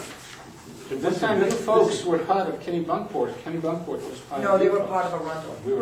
That's what I'm saying. Careful, Joe. Vice versa, Arundel. We were all part of Wells, but anyway. You were- that's a different Yeah, entirely. just curious. I Well, mean, in all part- Well, for marketing purposes. That's right. In all honesty, Yep. okay, when you want to promote something, think about it. You know, we're trying to get Arundel up on the map. Yeah. That's one thing, so that's why we put the name out front. But Kennebunkport is known throughout the world practically. Relatives in Europe know Kennebunkport. Oh, Walker's Point. Oh, yeah, that's where the presidents are. You mentioned Arundel, no, but it will in time because this project will really bring it forward. Maybe at some point in time, we'll drop Kennebunkport. I know. We'll go with Arundel. but you are gonna use Arundel in there, it's gonna be first, and you're gonna use Absolutely. Arundel address, there's Yeah. not gonna be any Kennebunkport address. No. The thing is, as I understand, you don't have a post office in this town. Oh, Hey, listen, you know that 20,000, 40,000 square, we can put a Yeah. post office there. Yeah. well, I'll tell you what, you get the government to approve it, we'll, Joe, they're closing more than they're opening. I Let's can just put it speak for, that I way. can speak for Joe's partners. We were very clear with his partners who are, they're not rooted in here, that Arundel will be the front name on this project. We totally understand that. Okay. That's clear. I mean, that's- I mean, they we would couldn't make believe me, but then they it- found. We couldn't make it clear. Okay, thank you. They are on Thank board. you. so that, We okay, get just it. wanna make sure there's You no understand the sensitivity? sliding out the Arundel and. I understand it from day Kennebunkport. one. I wanted Arundel from day one. The planning board was very clear about that, too. Oh, yeah. Everybody was very clear. We call them Saco cottages. Yeah, you gotta change the name of Saco Cottage. Yeah, yeah. Because if you know, it doesn't go in March, I guess we're talking about for March, town meeting. April, It March kind would be nice, but, Rick and I have been working on concepts in terms of objectives and things like that to get this thing going, so we're getting our act together. Hopefully things will happen. But the key date is March. before April 1st. April 1st. And again, the town will not be able to send in an application on March 4th and say, hey, get us approval before the 31st. But So, Smitty's also been involved in the process, so. yeah, that's a good point. Tad and Todd have been, there's one person at the Department of Economic Development who reviews these, does the checklist, and then prepares it for the approval by the commissioner, and she's been briefed on this. And if it is missed, God forbid, but if that April 1st date is missed, what happens to the project? Does it get delayed a year or? No, to be honest with you, that's something we have to, talk it over with the. Because it would definitely, the problem would be I then, mean, the they don't big- give it approval on June 1st or something. They you can get it, the earlier the better, that way you know it's coming up next year. But the problem, and again, this is hypothetical, but if it doesn't get approved before then by the state, then if they go ahead and do development, then that's not going to be captured. And so the revenues to support the ledge work and all that other stuff are not going to, it's not going to be part of their financial model. So in all likelihood, it would delay the project a year, but because you wouldn't want to proceed without that flow of revenue, basically. So in that case, it could kill the entire We project. want to take advantage of this market because the study said right now it's 550,000 summer homes, let's say. By 2015, it'll be 750. So that's a substantial increase. So you want to grab that market Of course, right now, yeah. if you can. Are you guys planning on spending any money to market this idea to the townspeople to try to ease your way through a town vote on this? Yeah, Is that- if we're given some guidance how best to do it, we can do it. Yeah, absolutely. But in a soft way, like I just Oh, want to be yeah, clear, no, like tonight is part of that. Yeah, I think it's gotta be done a soft way. or you Yeah. get- It is support, again, as Jim said, It's not like from this the- committee, any Not like the ideas, November campaign. outreach, any, progressive ways for outreach, any ideas you have to help support that campaign, we want to hear, anything you think that would be helpful. There's obviously the Historical Society, the Chamber of Commerce, and a number of things. I also have to say that there has been a lot of education about TIFs in the area, however, they do come with some negative points of view, so it's very hard to, you could almost not use the word TIF, you probably did better. Yeah, Yeah. this has to be a vote I on know, a but I'm TIF. just saying. So, And I think it all depends on what we lay out as far as how Asha What are the is going to be negatives to a spent. tip? Because I've never, honestly, I'm not familiar with it at all, so I've never really had any positive or negative influences either way on it, so. What are people? Anyone just didn't handle theirs very well, so. Factory Island. Education-wise, Factory Island. One of the big negatives, yeah, they just backed out of that one the other day. One of the big negatives to IRA is, like I had said earlier, is you anticipate that it's going to be full build out. This is nothing against this project in particular, but a town says, we're going to get $10 million, let's bond that money and do this work now. And in the case in Biddeford where Hostess Bakery, there was a TIF around that went away. So if you anticipate too much revenue coming in and then it doesn't make it to fruition, then the taxpayer is impacted because you're on the hook for all this work that you've done. Right, so again, as a town, though, why would you do that? Some towns do it. There's such a need for infrastructure or. You don't build a part of the sewer. Right, exactly. It's kind of hard to build 500 feet and then go 500 feet next year, Capital so. projects require so much to get going. And I understand that, but you can also be smart with your money and wait until it's there. Exactly. And there are times So it's when, like gambling that, Yeah, okay, but well, you- yeah, but they- okay, I made 50 grand this year, I made 75 grand, well, but Yeah, then- they- but I they- guarantee I'm gonna make 100 grand in 2 years from now, and then 150 4 years from now. However, they need the sewer and the water for the project, so you gotta Right, but put in it this case, we don't. Well, I mean, hypothetical. Right, but in this case, we don't need to put out that money No. to get it. Most of the other, I don't think anybody's proposing spending the whole 10 million. No. upfront. No. Right, no, I'm just saying though, like, so you could say what the negative parts of a TIF are, but that's really poor planning on the town. It's not necessarily the TIF itself that is a Exactly. negative. Exactly. It's, public perception is one of the I mean, issues. honestly, but if you're a Yeah, town and you're we're not aware of using that. it, you're kind of wasting money. Exactly. It seems to me. the biggest problem, Ira, is that you have to always, as a town, you have to make sure that you have a very large spread on your captured value. The value of the land or the property prior to the TIF and what you can reasonably expect once the improvements are made or when it's developed. And there are towns that use a very marginal TIF, like Old Orchard Beach, for instance. Their downtown revitalization was assuming they were going to have huge amounts of growth when they were pretty much at 98% build out. So their captured value was very little. Kennebunk's had the same sort of problem too, where they're expecting grand results, and those take years and years, and so you don't So get then the this is not return. the perfect situation for one because it's raw land. It's raw right now. land. It's not worth it. Exactly, that makes it a lot easier for planning purposes. The other things that people get into trouble too in terms of, usually it's perceptions of TIF. So in other words, some people go all the way and give 100% of the revenues back to the developer. And so the idea is, boy, do we really want economic development that much? The other thing has to do with the amount of years. So sometimes they go right to 30 years. Usually it has to do with planning as well in terms of not, again, going back to Tad's concepts there, where they didn't really project what they want to use the revenues for and how they fit into economic development. And so they're basically going after like a stretch. And they're saying, well, we might want to do these things over the next 10 years, so let's go ahead and rush this thing through. And they haven't really thought out what they want to use the money for, essentially. Or even simplify it, I mean, putting build-outs in Kennybunk, that, if you bring that up, that the word TIF comes attached with it.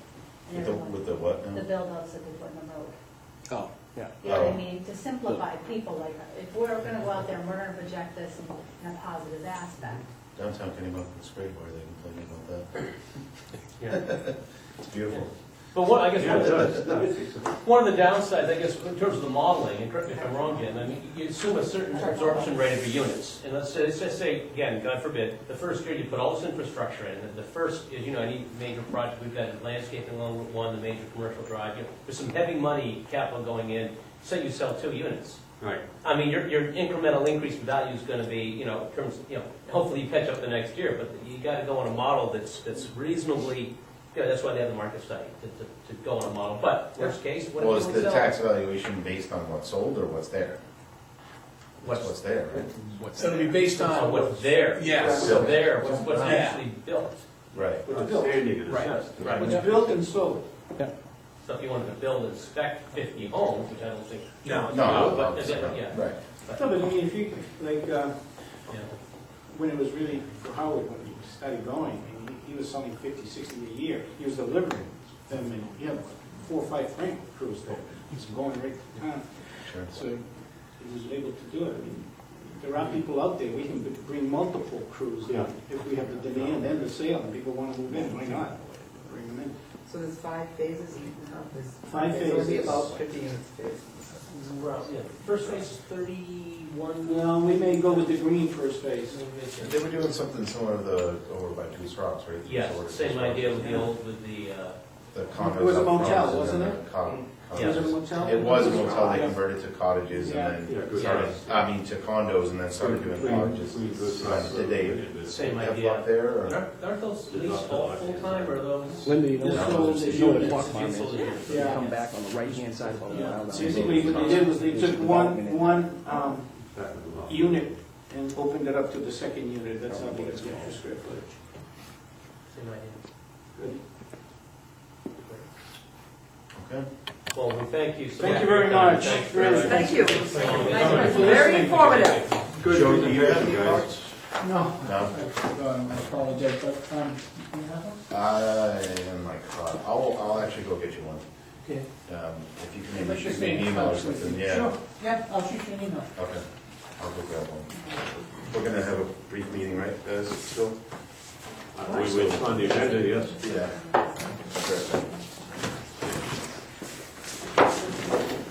I really like the smart board. I want one. 10 years, why don't you give up? We wouldn't give up. No, that's good. We wouldn't give up. Rick and I decided. Yeah, I don't think, but yeah, I think we did. Not going away. Perseverance. That's That's it. Yeah. 12, after 12 days. It's called the divorce. It's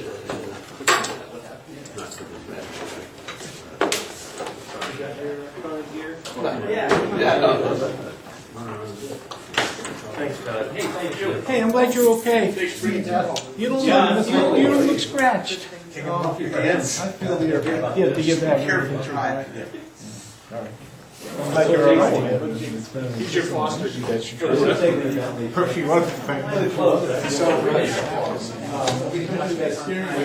Alright, it's up right. Yeah. I guess I'm gonna be leaving the meeting early, guys. Thank you. You're excused. Thank you. Sorry, I wasn't- Develop the- They didn't. Most of the time they do themselves, sometimes they go out. Sure, and I got these little boys and things. Okay. No, that's okay. Thank you. I did. Yeah, there's pumpkin. Questions? I'm all set. We'll be fine. I did a long time ago. Yeah, it's pretty. We all said. So, yeah, I have They had built this soccer benefit census. Well, that, they have a feature business of the month. Yeah, definitely.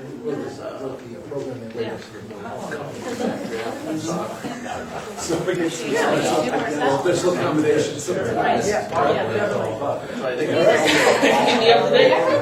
think I got it too, but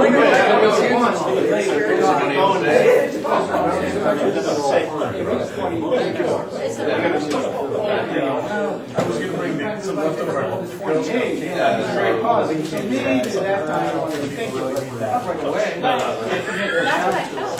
Jen, is there any Positive. No. Yeah. No, I'm so lucky. Thank you. Thank you, good night. Good night. Thank you, Joe. We'll be in touch soon. Take care. Okay, so the next agenda item, as you Just a quick. may not all be, observation. yeah, okay, go ahead.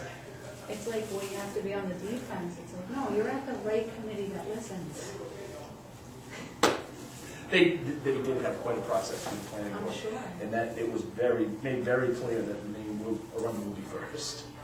I don't know if you all know, but I have a phone meeting tomorrow with Howard. I've yet to connect. He is sending us, from what I understand, he's finishing up his revisions for us to review, and I will report to you via email after I've spoken with him to let you know, so I don't have an update for that part of the agenda this evening.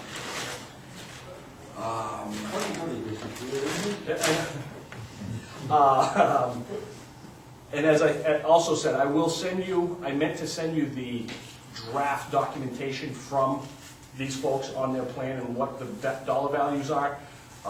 We've been operating on pen and paper since Friday afternoon because there was a power outage, some trees fell, we lost power at Town Hall, and apparently something in the server's not real happy right now. So we're trying to get back up and running so we can limp through Trio to do our accounting while they change the server. So I apologize for that as well. Then, are there any questions on that so far? It is election day. I hope you all voted if you care. What was the next agenda item? And We saw you got our firstborns up the first time. I know, our children voted today, that's sad. Yeah, my son voted for the first time. How old is she? 18. Julian. Julian's 18. We Congratulations. documented it, we got pictures and everything. Oh, you're too sweet. No. Was the camper trailer I was 30 when I had it. was here for Arundel to limit the occupancy of camper trailers to 30 days, and then it was a bunch of state law issues. So, if there's no question on that, what was the next agenda item? And I apologize, I have an agenda. I think it's in my pickup truck. I can go get it. No. Through all the confusion of No, I forgot to. that phone call. I think it was a report on the Planning. comprehensive planning. Oh, yeah. committee. Yeah, it was just an update. The planning board and the comprehensive planning committee, and hopefully any members of the EDC who are available to meet, will be meeting on, it's November 14th, which is not this Thursday, next Thursday, just to have a conversation as to the progress that's being made. The last meeting I did attend, John, you may want to give an update, or you want me to just keep going? Go ahead. There's a lot of focusing right now on they've renamed district M1, there's an M1 through M5 district. And what the comprehensive plan committee is doing right now is trying to see what the planning board has planned for the future of those zones so that they're not hamstringing the planning board by creating anything in the comp plan. There were some interesting, so the M1 district is now known as the Community Commercial North, is that correct, John, I believe? M1 was the CCS. CCS. CCS. Okay, M2 was the, or DB. M2 would be what the DB2. Yeah, M3 is. You might as well just skip doing this because I have no idea what you're talking about Okay. until I see a map. Anyway, so what they're doing is they're trying to map out a future and make a conversation, have the conversation about, a big thing was, why do we want to put these development requirements on people who want to develop in Route 1? And there was a lot of conversation as to the fact that if somebody's going to move a business into a certain zone, they want to know that somebody next door to them isn't going to put in a mobile home or use a residential use. So that was a lot of the conversation that was had. There was also some conversation that was a little surprising to me, I'll be honest, about possible commercial development on Route 111. The conversation was initially from the Biddeford line to Ledgeview Drive, which is a small dirt road after you pass the new road on the left-hand side. But there was also a conversation about possibly having a frontage buffer on Route 111 and then possibly allowing some development or allowing different types of development as long as they're geared toward a certain style, like Kate's Butter is building a barn. That would be an appropriate commercial use on Route 111 because it's agriculture in nature. There was a lot of conversation about what that rural character is. Once again, nobody seems to be able to define what the rural character of the town of Arundel is, but everybody seems to identify with the rural character of Arundel. So that's another project that will be coming down the line, is to, I don't know if Tad is still planning to do it because I don't know if you can still get disposable cameras. But what you used to do is you used to give committee members and residents of a town disposable camera with 12 shots in it and tell them, go out and you define what the rural character of Arundel is, and they'll come in with pictures. Eventually, those pictures, you know, the majority of them will fall into this category, and it kind of tries to help match what that rural character that everybody's talking about is. That is, I believe, a conversation that will happen at the meeting after the November 14th meeting, but on November 14th, they want the planning board to speak to the comprehensive plan committee to know what the planning board's plans are or thoughts are for the future of certain zones, and then also for the comprehensive plan committee to be able to tell the planning board what they're thinking and try to work that out before it gets to a point where they're both creating a polar opposite of what is going on. So this is the comp in the development, Comprehensive Plan Review Committee and the planning board meeting, planning board at what time? at 7 o'clock on November 14th. So it's one of those It would joint be, meetings? yes, and I want the EDC, I will email the EDC the request to attend that meeting once the agenda has been developed. Would we be attending as participants or observers? You would be attending as participants, Comprehensive Plan Committee and Planning Board. yes. There was discussion about Townhouse Corner, and the thoughts on the Townhouse Corner were to determine where the original business core of that district was, to be able to relax some of the issues that have been placed on the property owners there. Can't ignore it, you're in a zone where you can't get financing because of what your zone is called. And so they want to address those issues, and keeping in mind that the comprehensive plan can't be too specific, but also can't be too loose, because there has to be that interplay. So that's what those conversations that are going on right now are. Sorry, 7 PM on the 14th. 7 PM, November 14th. Did I sum it up? John, was there something, anything Very well. I missed? You summed it up a lot better than I could. Okay. And so that's what's going on with that. Any other updates or any other questions? Anyone have any questions, general information you're looking for? Well, let's see, you're talking to Howell tomorrow, I assume there's been no reply from the post office yet? There, I gave that update to the selectmen. Did I tell you the story about Well, the you appeal? forgot to put the postage on. Okay, so I told you that, Yeah, yeah. okay, well, no, I actually received, we petitioned to the regional offices in New England, who then denied us, told us you need to reply to Washington DC. So I replied with an appeal to Washington DC, and the letter came back telling us that the information had been forwarded to the New England region, and they will review once again. In the letter, I asked for the supporting documentation, where the costs came from, but I thought it was kind of ironic that they told us to appeal to DC. And then DC DC then said, replied to me and said, we have informed the regional law, yeah, exactly, somebody's gonna take care of you within but they said, expect within 60 days to expect a response. Okay, but it wasn't a negative thing that happened at all? No, it was just kind of one of those, you know, Oh, he okay. said, she Because I talked said. to Don DeWitt, and I said, because I was teasing him, I said, the zip code thing is not dead. And he goes, oh, Monday No. night, they said it. No, he says, that's not. No, they've received our appeal, they didn't need any further information, and they're gonna reassess what they, I think what'll happen is, now Washington will review what the regional, New England Regional gave us, and then come up with their own interpretation. Did I anybody got some want other items that I think in view of tonight, it's time, so perhaps on the next agenda, we can discuss some of the things that I know I've communicated to everybody, but also to you. and Yep, if you wanna email me as soon as possible. I've already before- done that. Oh, I okay, said yeah, to you you did about today. a responsibility under our bylaws is the Yep. promotion of activity, to take an active role Absolutely. as opposed to a passive review role, and we give us some ideas, and I put it forward as an agenda item at some point. I know tonight was devoted to this, so. Yep, absolutely. Did anybody want to talk about the presentation we got tonight, or save that for another day?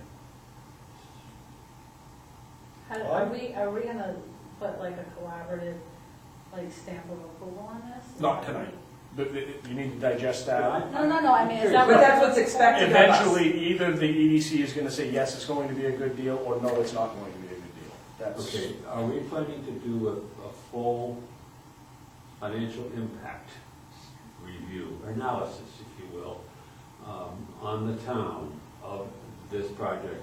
Not only as presented, which is, it goes great, but worst case scenario, you know, I mean, developers always give, and they have to give you best case, it's gonna work just fine. But there's also a worst case scenario, i.e. another recession, God forbid. Absolutely. You know, and from a town impact, not only from that standpoint, but as you said, what happens to our police, our EMT, our fire, our school, all of the other elements. Once everything's been provided to me that we're waiting for from the seasonal cottages, the selectmen have given me authorization to retain our own Jim Demises, our own TIF I'm sure. consultant, who's going to look at it on behalf of the town, further than what we would do, but to make sure that what they're proposing to us is actually feasible, is actually considering all of the impacts, so yes. Him? Not him, somebody that, Oh, there I- are several Not people like, no, associated. we would retain legal counsel who specifically works on Yes, TIFs yeah. to make sure that everything has been vetted through the whole process, because we can listen to him all day long and nothing against Jim because he knows his No, stuff, but he's obviously worried. There's a conflict of Right, interest there. right. Absolutely, so that will be done. Good, because I know we've had some discussions on models to run through. Yep. That we should be doing for all developments, to determine the bottom line impact from all sides on the town. Absolutely. That's all That's a that- big that- one that I think other areas close by haven't really, I mean, the whole ambulance thing, the Farragut and time thing, that's putting a huge impact on Kennebunk right now, so. Do we have any formulas of how state funding is impacted when you have an increase in valuation like he was talking about tonight? Yeah. We do, could it be possible We can to provide that to get you for those, sure. or if you've got a blurb or a page or Absolutely. something? It'd be nice to put that. cost sharing formula all over again. Oh, yeah. Well, I know, but like. You know what I'm saying, I just. I mean, we gotta kind of look at, like, if I know, this takes I us know. up here, and we've got this new school proposal, you know, is that gonna wipe us out of Of any course, the funding? Kennebunk, if I recall, had to include the TIF value when they were doing the cost sharing formula stuff. Yes, So it they did. couldn't escape it. It was drawn back in because of a vote by the town That's correct. to include the TIF value. Right? Mhm. Pretty confusing. Yeah, I think that was my whole thing about the whole tip thing, is it's not a negative, you know, but there's gonna be a lot of negative out there because of how other people have portrayed it poorly. Absolutely, and there And are too sometimes many we- examples of Right. overzealous planning, Yeah. thinking it's going to go all the way, and then the town is left holding the Right. Holding the bag. bag. Hold the bag, I don't want to be holding the bag, Not- I want to be holding the bag full of money. I mean, because, I mean, that's a big project with, Chairman? I was a little surprised, the numbers were not as big as I was suspecting. We're talking, as I remember the numbers on the screen, it was 12.5 million. Yep. Over 25 years or something, which is not all that much money per year. It's really not a huge amount on their behalf. It was actually 300, it was 3 million divided by 25 years. 10.5 versus 7.5, if I remember. Yes, so there'd be a $3 million impact over that 25 years. Yeah. Yeah. Which is not all that, frankly. And, you know, Ain't bad, I mean, it's better than poking an eye with a sharp stick, but still. but still not for what he's investing. But that is 3 million on top of the other 7.5 million, which if they didn't build this project, you wouldn't wouldn't see get it any. all. Exactly. Oh, I understand, but the implement, this is on the justification to tell what the.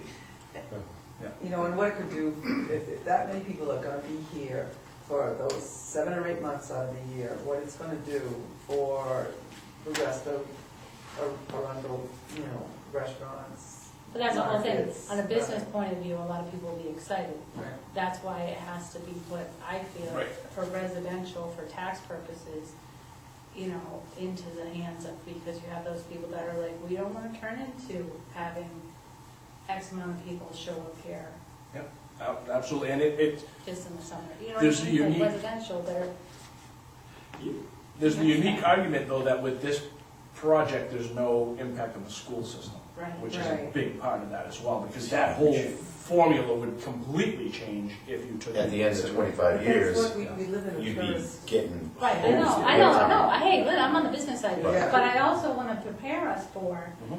the police That's right. That's You know what I right. mean? Well, we're So gonna like, need we've gotta be able to somebody offset that tip You and don't say have that. access to that market study, I suppose. I haven't seen the market study yet. He said he was gonna share it with Well, me. someone asked, maybe it was I or you, somebody asked the question, are you prepared to devote money to marketing this thing? Because that's gonna be key. Yeah. And they are prepared to do town meetings to give information to the town. Marketing But- to the Oh, yeah, buyers. absolutely. Oh, absolutely. I don't think they'll have a problem with mine. Now, when I was asking them about marketing, I was interested in, are you guys willing to spend some money to help The town. convey the message to the town that this could be a real good project and to approve it come the election in hopefully February? Well, I'm not worried about the marketing they want to do to sell their houses. I'm sure they'll do that Right. because they're going to see a return. well, What I was interested in is, can we get a little money here to do a little bit of advertising, to encourage people to vote appropriately, They gotta come do lots of February? mailings, they well, gotta you know, I asked if you've media done it thing. before, and I guess what I was really saying is how deep are his pockets? Because that's what you really have to measure. If it's all done on leverage, the slightest bump on the road, and things sort of have a way of falling apart. And the landscape is littered with projects that have failed for whatever reason. So, I mean, if we're working on, I don't know the guy at all. No, I have it under advisement that his investors have very deep pockets. So we've very done- big names We've done a that D are not- and B, or we've done Yes. They were expecting a certain return, and without the TIF, it didn't appear that they were going to reach the threshold of return that they were looking for, and that's why he came back to the town and asked if they'd be interested Which in is doing fair the enough. TIF. So, Makes sense. I do believe that this is not all on speculation. Is it open up? Yep, absolutely, Jim. Okay. Jim Booth, Rundle resident. I asked Joe, before he left, if they were gonna finance it, or the boys from New Haven Yeah, right. was gonna, and he said it depends. If they could get a good deal financing it, they would finance it. Sure. So if the money's cheaper for a bank, Well, so the two issues I just started to throw it out. please. I had a little bit of an experience when I lived in Saco with Factory Island. Gavin Rotullo, that thing blew up in Saco's face, Right. bad. But Arundel's unique because it's got the selectmen, and that's good because everybody Yeah. votes. Yeah. You know, in Saco there was So they seven got the people, council, right, yeah. and the mayor. Yeah. So, that's, I don't think, always that good, especially in that case. But Saco ended up holding the bag. Rotullo went under, and Saco ended up costing a lot of money. So I think the two keys is, if they're financing it themselves, there's no bank gonna take it over. That's the first thing. The second thing is, if you guys don't spend the money, Yeah. or the town doesn't spend the money before we get it. If we go out to bond, 'Cause the that's what last- Saco did, that's what Benefit did with the bakery. Yeah. They already spent the money anticipating it coming in, and then But it we're came not in. gonna do that. No. No, so, I mean, I think the But you people would raised go it. for it. You raised a great point, because in the development game, they always do it with other people's money. if Yeah. they Right. can. Believe me, no, they may have rich investors, but their ideal world is not to reach in their own pocket and put the money down. Yeah. Their ideal world is to leverage it and get good financing and do it with somebody else's money, and then if it fails, they declare bankruptcy. I'm sure it's in an LLC or a limited partnership or something that, that they've got. So if it dies, they won't be financially Well, I don't think it would be But a bad thing to ask them, But- say, look, who's, I want to see their financing Yeah. plan. But from a town standpoint, if they get halfway started here and it dies, we're toast. Because it's just another case where something didn't work in Arundel. Well, yeah, but we're not really toast the way I see it, Sam, because I mean, it'll be unless bad for we go out public and image. Bad image. Bad image, yeah. Right. That's But what I mean, I'm. unless we go out and blow that money in the form of a bond or Well, we- something, we're, at least we're not gonna be out any bucks. And it's I'm okay. I'm with you on that, John. I'm not, and Todd would do that. As long as they get the road in, it'll be a nice place for us to go rip up and down and call. Hey, the Bentley's parties up there. I don't know how deeply Saco got into this last TIF with Matson Development, but in the newspaper yesterday, it was just announced that Matson Development backed out of that TIF for the Factory Island yet again. This was another TIF Really? around Factory Island, and building number 4 was supposed to be high-end condominiums. Yeah. And Matson is not going to complete that project. So, it is an incremental, so the town has nothing to lose if everything's planned properly. Yeah. Because what you lose is the money that you were going to use for something that is now no longer in that TIF district. The TIF folds and it's going back into your revenue, whatever's been developed there. It's to some degree play money. You don't really get it until the values go up, and if there's nothing to build, the values don't go up, so. Exactly. As long as you don't spend it. Get a rich uncle. You're gonna get all this inheritance and then it leaves it to somebody The town else. doesn't go up and vote bond. I don't know where I found it. Side of the road. I was the one that hit Tad.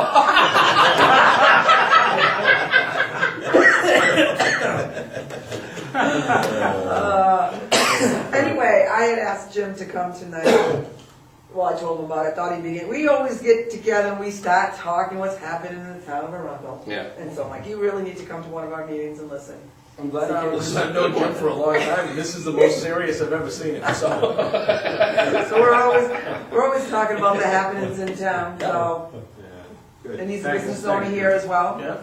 so. Newcomer though, 7 years. Yeah. 7 years, you're not a Me long too, time resident. I've been here 7? 7 years You too. can still fill out an application, Jim, we can vet you through the process, and you can come here every time we meet.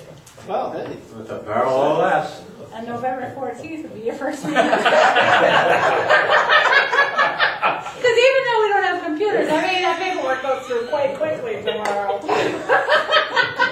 And we have a lot of fun.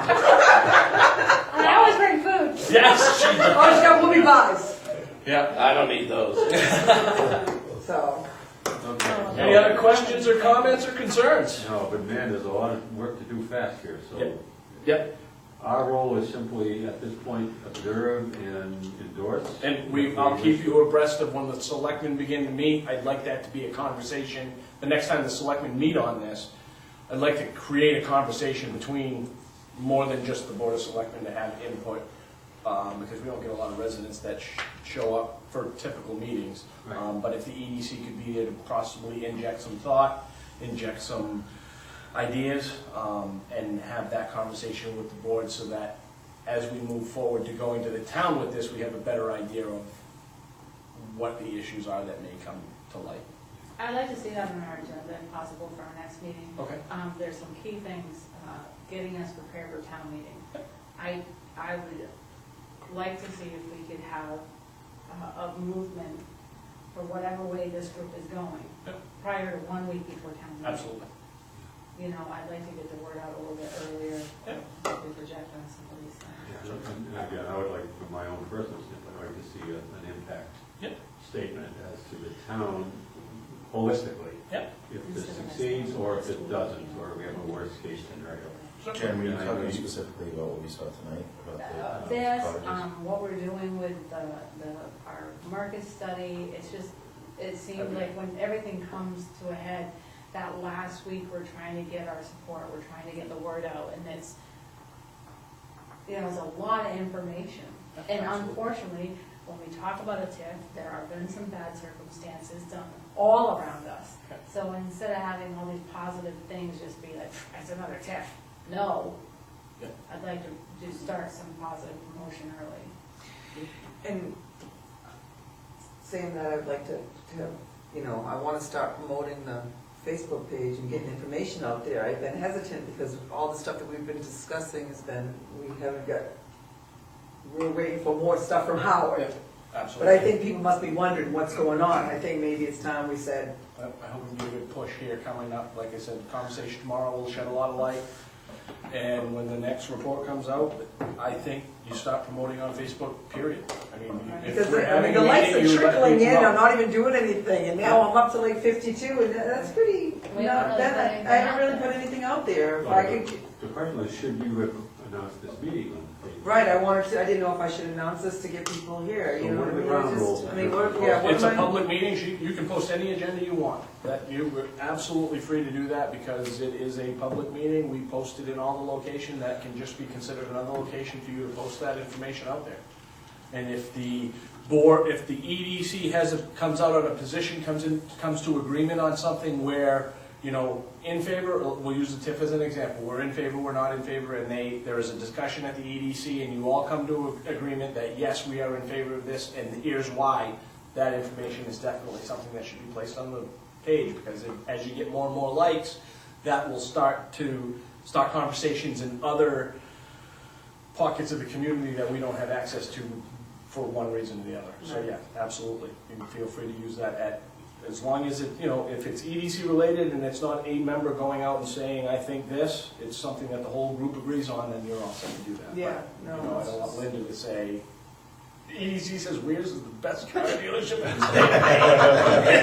Chevy sucks. You know what? No, but I But yeah. do think that we can start doing business promotion Yep. and I- ribbon cuttings and having that all posted on. Well, that- You did, Yeah, you never most heard certainly. back from Donna? No, never.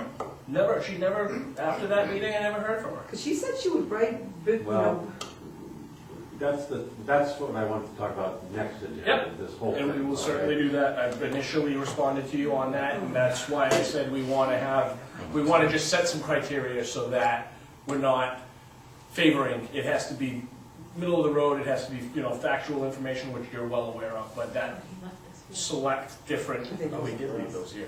Select different industries, I guess, to represent. Well, we need to talk about it. And that will be on the agenda on the next meeting. Can I take one of these? Like, this is one of those things. Yeah. Can I take one of these Yeah. and put it out there? So, I wouldn't put it out there, you could take one, but no, but I mean, if anyone had questions about it. As a former developer. yeah, let me I'd like to get do the okay, that. but Joe Really. will at some point, Sure, I you can't say forgot today, but Joe will be in favor of giving you one of those to show people. So, Or something like. Well, they may change their plans, Yeah. they may, I mean. Right, no, I meant as far as, you know, the book that, about the school and the performing arts. Yeah. At some point, will they put something Yes, together absolutely, like and that you so can that we can absolutely- put it out Yeah. there? Yeah. Not this I'd be one. real careful with that. yeah, I wouldn't do No, that. not but- this one, I'm saying one eventually, like will they, this? yeah, will they put one out Goes there? to you. Yeah, thank you. Yeah, so I We're gonna just- make that town goal. We're right there, market the hell out of this. All right. Motion? Can we adjourn this? Motion to adjourn. Are you interested? Second. All in favor? I just got. Before we adjourn, can we accept the minutes from the last Oh, meeting? yeah. Yeah, sure. Oh, I'm sorry. You keeping busy? I make a motion to accept meetings. Yeah, I got a lot, I got. Second.